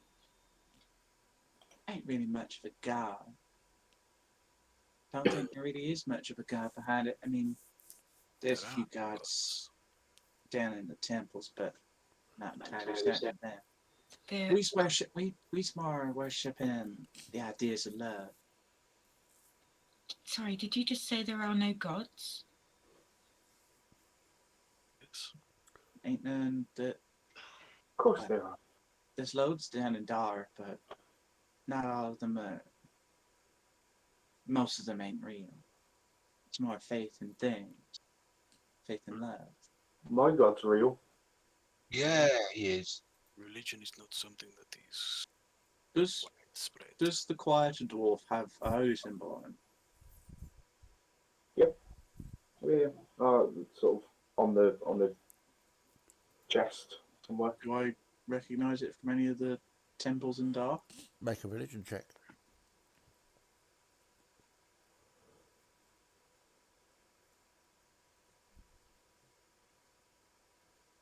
22.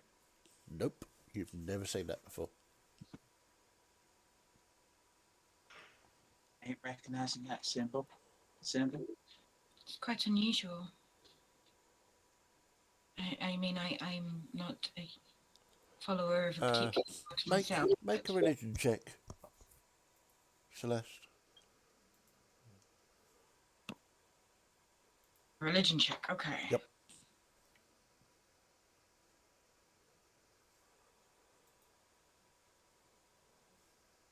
$19. 19. You do recognise it. It's the dwarven god Riox. It's slightly different than the one you're used to, but it looks to be. It's got an anvil in it. There's a hammer. you would recognise it as not quite the same as from your world, but certainly the dwarven god Riox. It looks rather like Ryork's. That's it. Would you know? How would you know about Yorick if you don't? Oh, you're not. Oh, never mind. Well, it's not quite the same as ones I'm used to seeing, but similar enough that it's recognisable.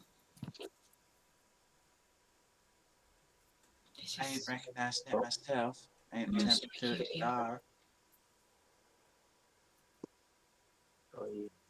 Like I say, I don't have a particular deity myself, but I do recognise some of them, and that is definitely one I am familiar with.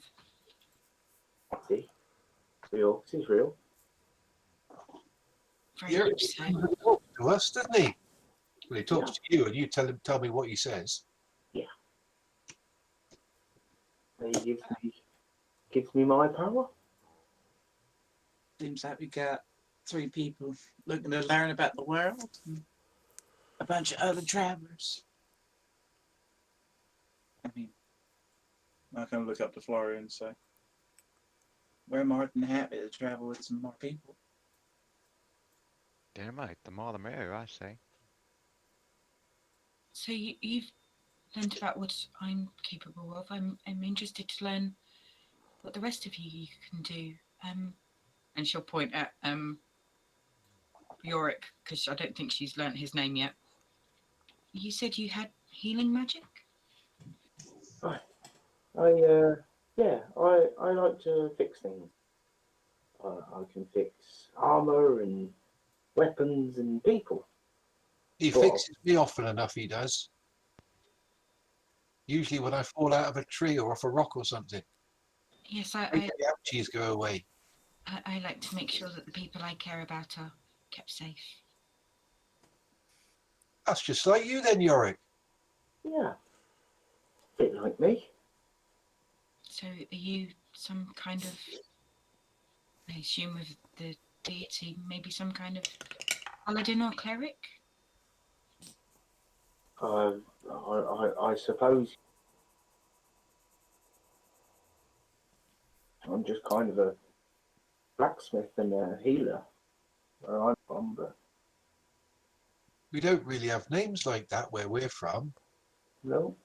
We just learn stuff and do our jobs. Just as you say that, there's a huge crack of thunder and a flash of lightning. And Gaius, oh, we better light the lamps. So it's going to get dark with this storm coming in. I thought He you stops. said me all day. That's mighty surprising. It's never happened before. Well, That's what he said. suppose we all best stay inside. I'm a partner maker. Well, what's going on? It seems that my magic was incorrect. I'll kind of go over to the door and just take a look outside. Yeah, the skies are darkening. The wind is getting up. You can feel that smell in the air just before an electrical storm. You suspect that you've just missed the lightning, but the rain is just starting to come down. With watching everything what's going on, and especially with what Melissa's done for the 2 groups and kind of brought them both together and everything, as this happens, can I just make a mental note of something which is, I think I'd be quite interested in, with how much of a reader I am with histories and stuff like that. What are you trying to make a mental note of? Basically that it was Celeste's spell she done said for the next 24 hours it would be pure sunshine, and the exact opposite has just happened. And knowing that she is from somewhere completely different with us, just saying that it would be possibly opposites or something. That's up to you. If you want to make a note of that, then Yeah. So you don't have control over your magic then? I'm going to try again and see if the same thing happens. As you recast, the golden globe appears, indicating clear skies. Maybe you should try something different. You're obviously not cut out for it.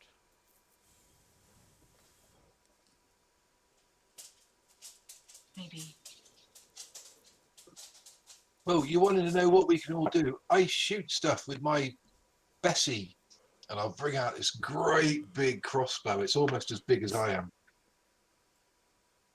My, that is a very impressive crossbow you have there. Well, thank you very much. Can we show you? And I'll look for something to shoot at. Is there any candles, or is there Well, anything you hanging? can see that Gilus has just been going around and lighting the lamps on the walls. And he I'll shoot one of the lamps. make See if I can knock the flame off it. Knock the flame off it. Yeah, make an attack roll with your giant crossbow. this isn't going to go well. It really isn't. Okay. 18. Yeah.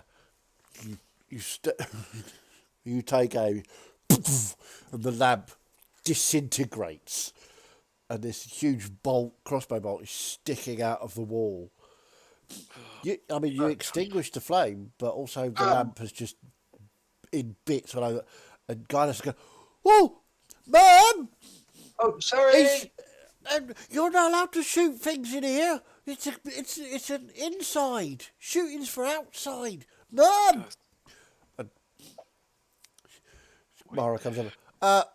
Now, I know we're fairly relaxed in here. If you want to be doing stuff like that, you need to be going out, and you go down to the Swinging Mace. If you want to do fighting and things like that, you go down there. Sorry, you it's don't got a fire very- things, and it was, It's got a hair trigger. well, don't get it out in public. That's what my mum says. Well, you should listen to your mum. And she walks over, and you can see the muscles ripple as she pulls this bolt out. You get the impression that Mara is not one to be messed with. And she walks back over and drops your bolt on the table. Now, that'll be 2 silver to get that wall fixed and put that new lamp in. Yorick, maybe you can fix it. You said you can mend things. Well, it might be a bit too broken for me to fix it, but I can try. I'll go and collect some little bits up and try and mending on it. Over and over and over and over. Yeah, I mean, there's not really enough left of the lamp I know. to put it back together. I mean, you could, with the mending, you could repair the hole in the wall. I'll do that as well. And she looks and goes, "All right, 1 silver for a new lamp." All right. Snow.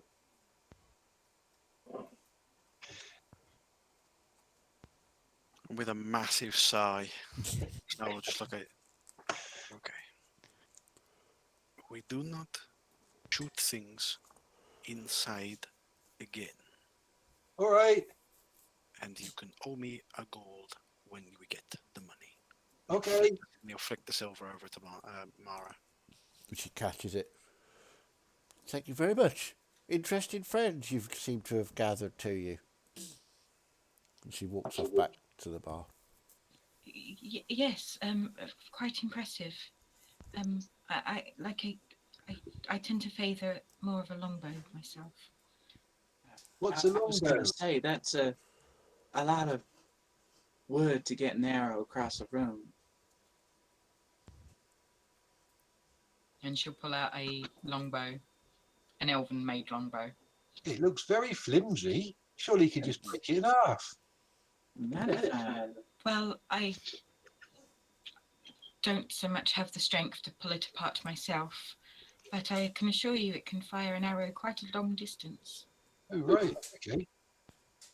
I'm a bit of an archer myself, I could say, and I've got this really, really nice, ornate,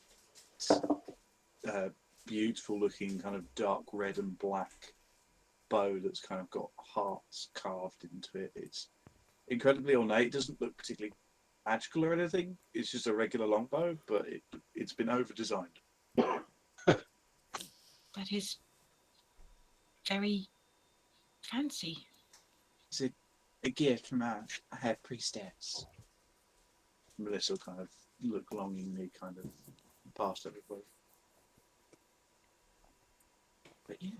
So you shoot things with crossbows, and you shoot things with your longbow, and you have many axes. Yes, Do you shoot things with your axes? I could always try it. Maybe not in here. I think we're in enough trouble. Well, I'm not in trouble. Keep the weapons down. Ain't no reason to be hitting anything, attacking anything. Right? Just have a nice, gentle conversation. And you have a big stick. Well, yeah, it's my walking stick. No, only joking. This is what I hit things with, and also these. Lauren's got a mighty right hook on. I don't doubt. And you seem to have some kind of crossbow as well? Me. Snow. Yes. Among other things. Dwarven made? And just inclines his head. I noticed that. But When did you get that? he wraps. There's a wrap around the stock that he puts back on before he puts it away. It was a gift from a friend. And as you Fine gift indeed. as you look at it, a pair of dwarves, you can tell this is a dwarven crossbow. They don't tend to be. You've never seen anybody else with one, but then you haven't seen that many people outside dwarves. So, but you figure all the tabaxi that you have seen, not many of them have dwarvish weapons.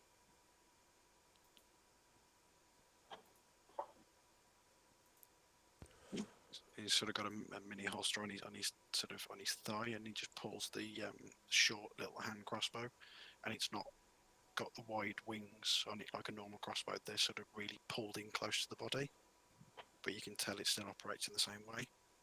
And then he just puts it back in the little leather holster that's on his thigh, and then he reaches up. Is that for babies, is it?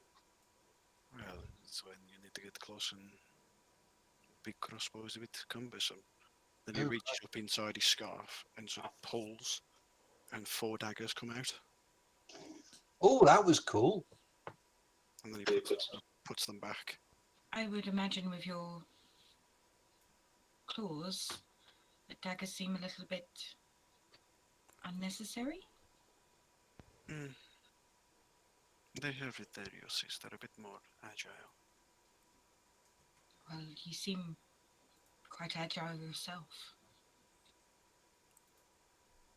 I'm sorry, I don't mean to. I just have never seen. And there's anyone another like you before. peal of thunder and a crash of lightning. The light just like lights up the windows at the side. That's real. That is anvil, that is. Yeah, I think it's him being angry at us for running away. Or maybe he's saying, well done, you found out lots of information and you can bring it back home with you in a couple of days' time. You know what I think we all look like right now? Bunch of us newly made friends sitting around a table in a tavern talking about our exploits. We look like one of them adventuring parties. What's that then? Bunch of people travel the land, solve problems, do good things. Oh, that sounds fun. I'm not a big fan of parties, though.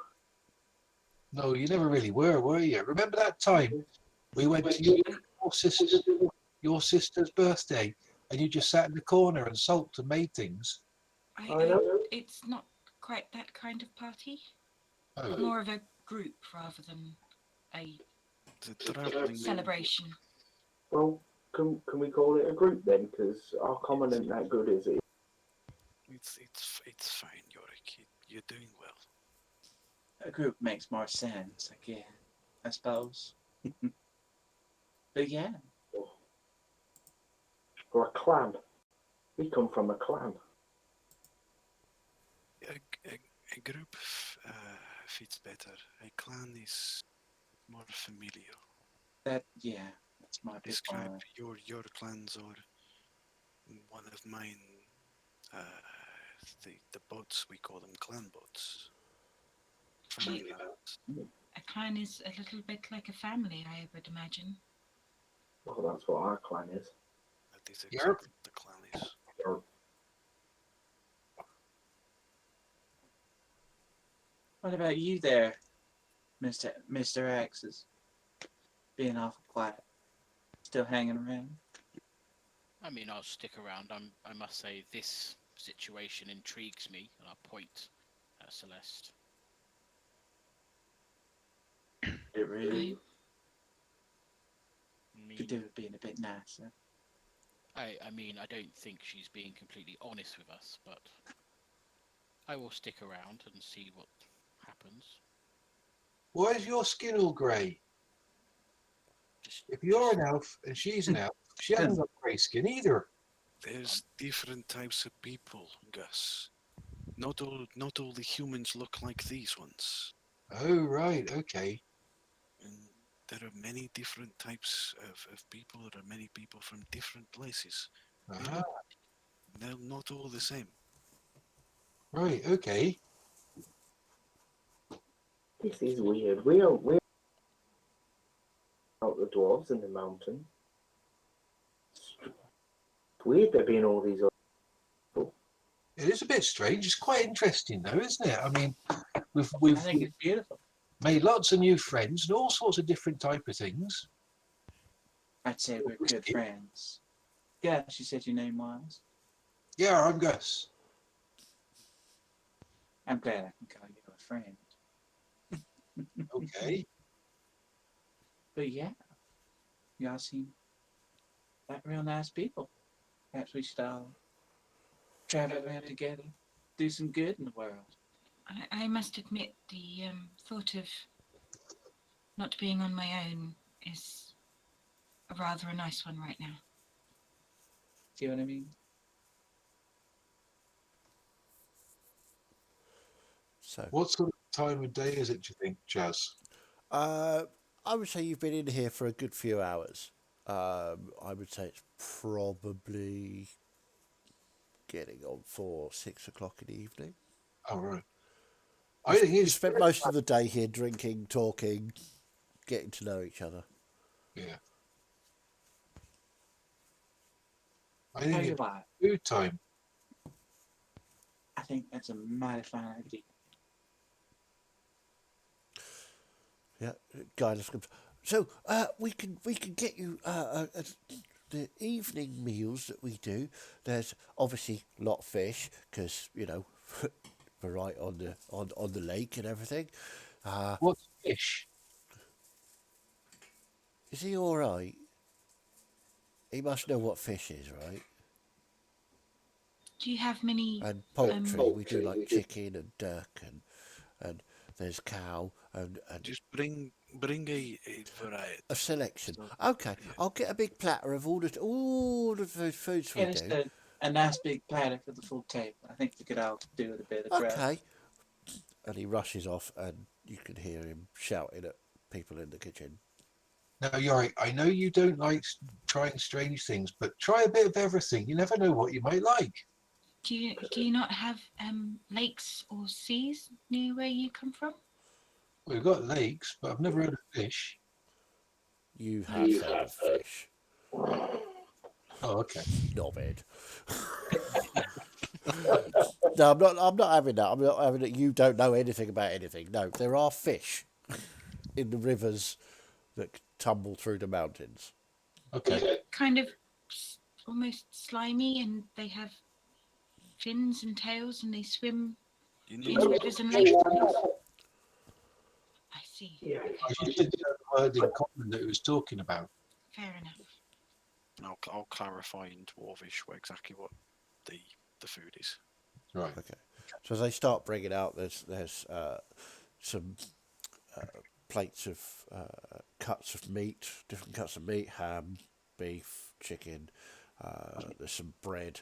There's quite a few vegetables. There's 4 different types of fish.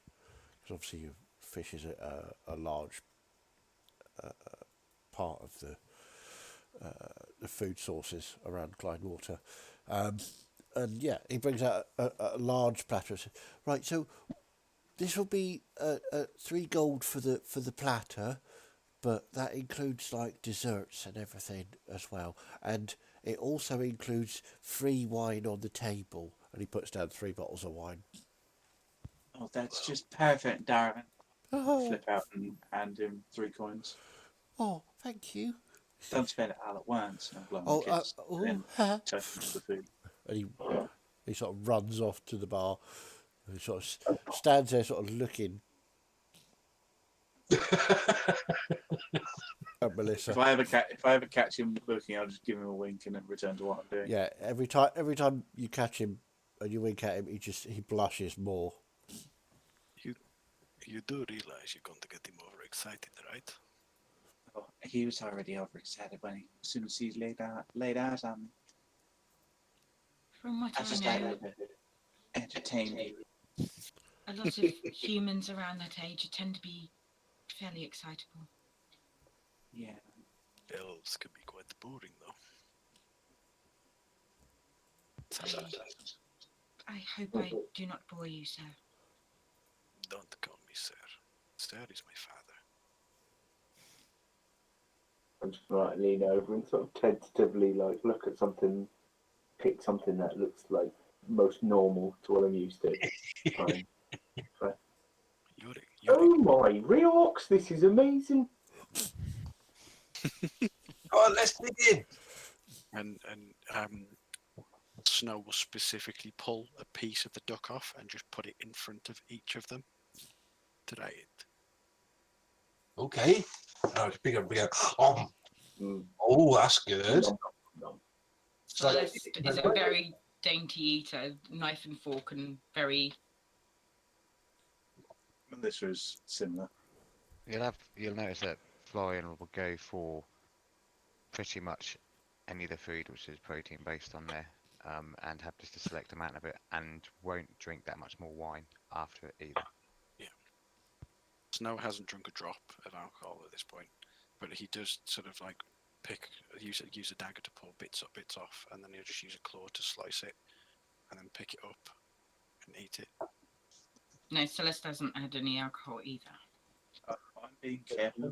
Foreign. I'm drinking, but I'm managing it so that it looks like I'm drinking a lot with the people I'm with, but I'm not drinking much to keep my senses. Okay, make a deception check. And I'm drinking more because I'm feeling more comfortable. Okay. More 13. 13. Okay. Anybody with a higher passive than 13 will notice that Melissa is not concealing what she's drinking, but she's appears to be drinking the right amount for the situation. I'll take note of it, but I won't make any comment. I'd like to say to Snow in Dwarvish, if your people do all the trading and stuff, maybe if I give you that gem and you do the bartering with the dueling man, and then because I don't know what to do. Well, you know what I mean? I can come with you and I can help, and if you want me to take over, I'm happy to do it. All right, that's cool. Thank you. I will definitely come with you so nobody tries to take advantage. All right, that's perfect. Thank you. Well, might now make a suggestion for all of us. Don't mind me just popping off the camera for a moment. There we go. I'm back. Might now make a suggestion. Perhaps in the morning we all reconvene, start traveling as a group. See if there's any work. I must admit, I am excited to see what this world has to offer. Yeah, we got a couple of people who ain't super familiar with the world around us. We got people looking to travel, looking to explore. Well, I'd rather go home, but I'll do whatever Gus wants me to do. It usually does. I'll put a comforting hand on his shoulder and say, "You're a good friend." Is Treelador still looking in awe and or watching Celeste? I'll probably keep giving you a glance because you're a bit of an odd elf, but just a side eye every now and again. I'll look up at Trevor and say, "If you're going to start being a little less rude, then you're more than welcome to join us as well. Sure, you're looking for work." I must admit it has been hard to find work on my own, so being in a group, it might be easier to find work. And as I said, I'm intrigued about this elf. Sorry, Celeste. She's as much an elf as you are, Trelador. She may not be from here, but she definitely has the pointy ears and the bearing. I can assure you I am most definitely an elf. Okay. He knows he's just curious, same as the rest of us. Well, a little curiosity is never a bad thing. So as your dinner conversation continues and the desserts are brought out and more wine and whiskey in some cases flows and you make arrangements to meet up and adventure in the morning, the storm rages outside, but it's cosy in here. The fire is lit, the lamps are lit, the conversation is good, the company seems to be good. And that's where we'll end for this evening. And we'll pick it up in the morning on Sunday. So, Cool. thank you all very much for playing. Welcome to the first episode of this new campaign. A bit talky while we get to know each other, but things I'm sure will pick up as we head out into the wild, wild world of Helloran. Thank you very much for those in the chat for viewing, following 17 viewers tonight. That's amazing. Thank you so much. Welcome to anybody that's not been here before. We're Damaged. We play games. This is our favourite game at the moment. It's Dungeons and Dragons. There will be more dragons and dungeons, I assure you. Thank you so much. Don't forget to tune in to us on Thursday, where we will be doing silly things in World of Warcraft. Obviously, on Friday, don't forget to look at our good friends, Role-Playing Gamers. I'm not quite sure what their schedule is at the minute, but I'm pretty sure there is something. I'm sure Jordan will pipe up any minute now with, I'm doing this on Friday. But that's the week that we have planned so far. And of course, we're back here on Sunday morning at 9:30. So take it easy on Saturday so you can join us. If not, obviously, these episodes will be going up. These will be available on Twitch. And I will try to get them onto YouTube as well. And I will get a link done for that. So, thank you all very much. We love you all very much. Have a wonderful few days, and we will see you all on Sunday. Goodbye for now. Have a great time, all. Bye. Not creepy at all.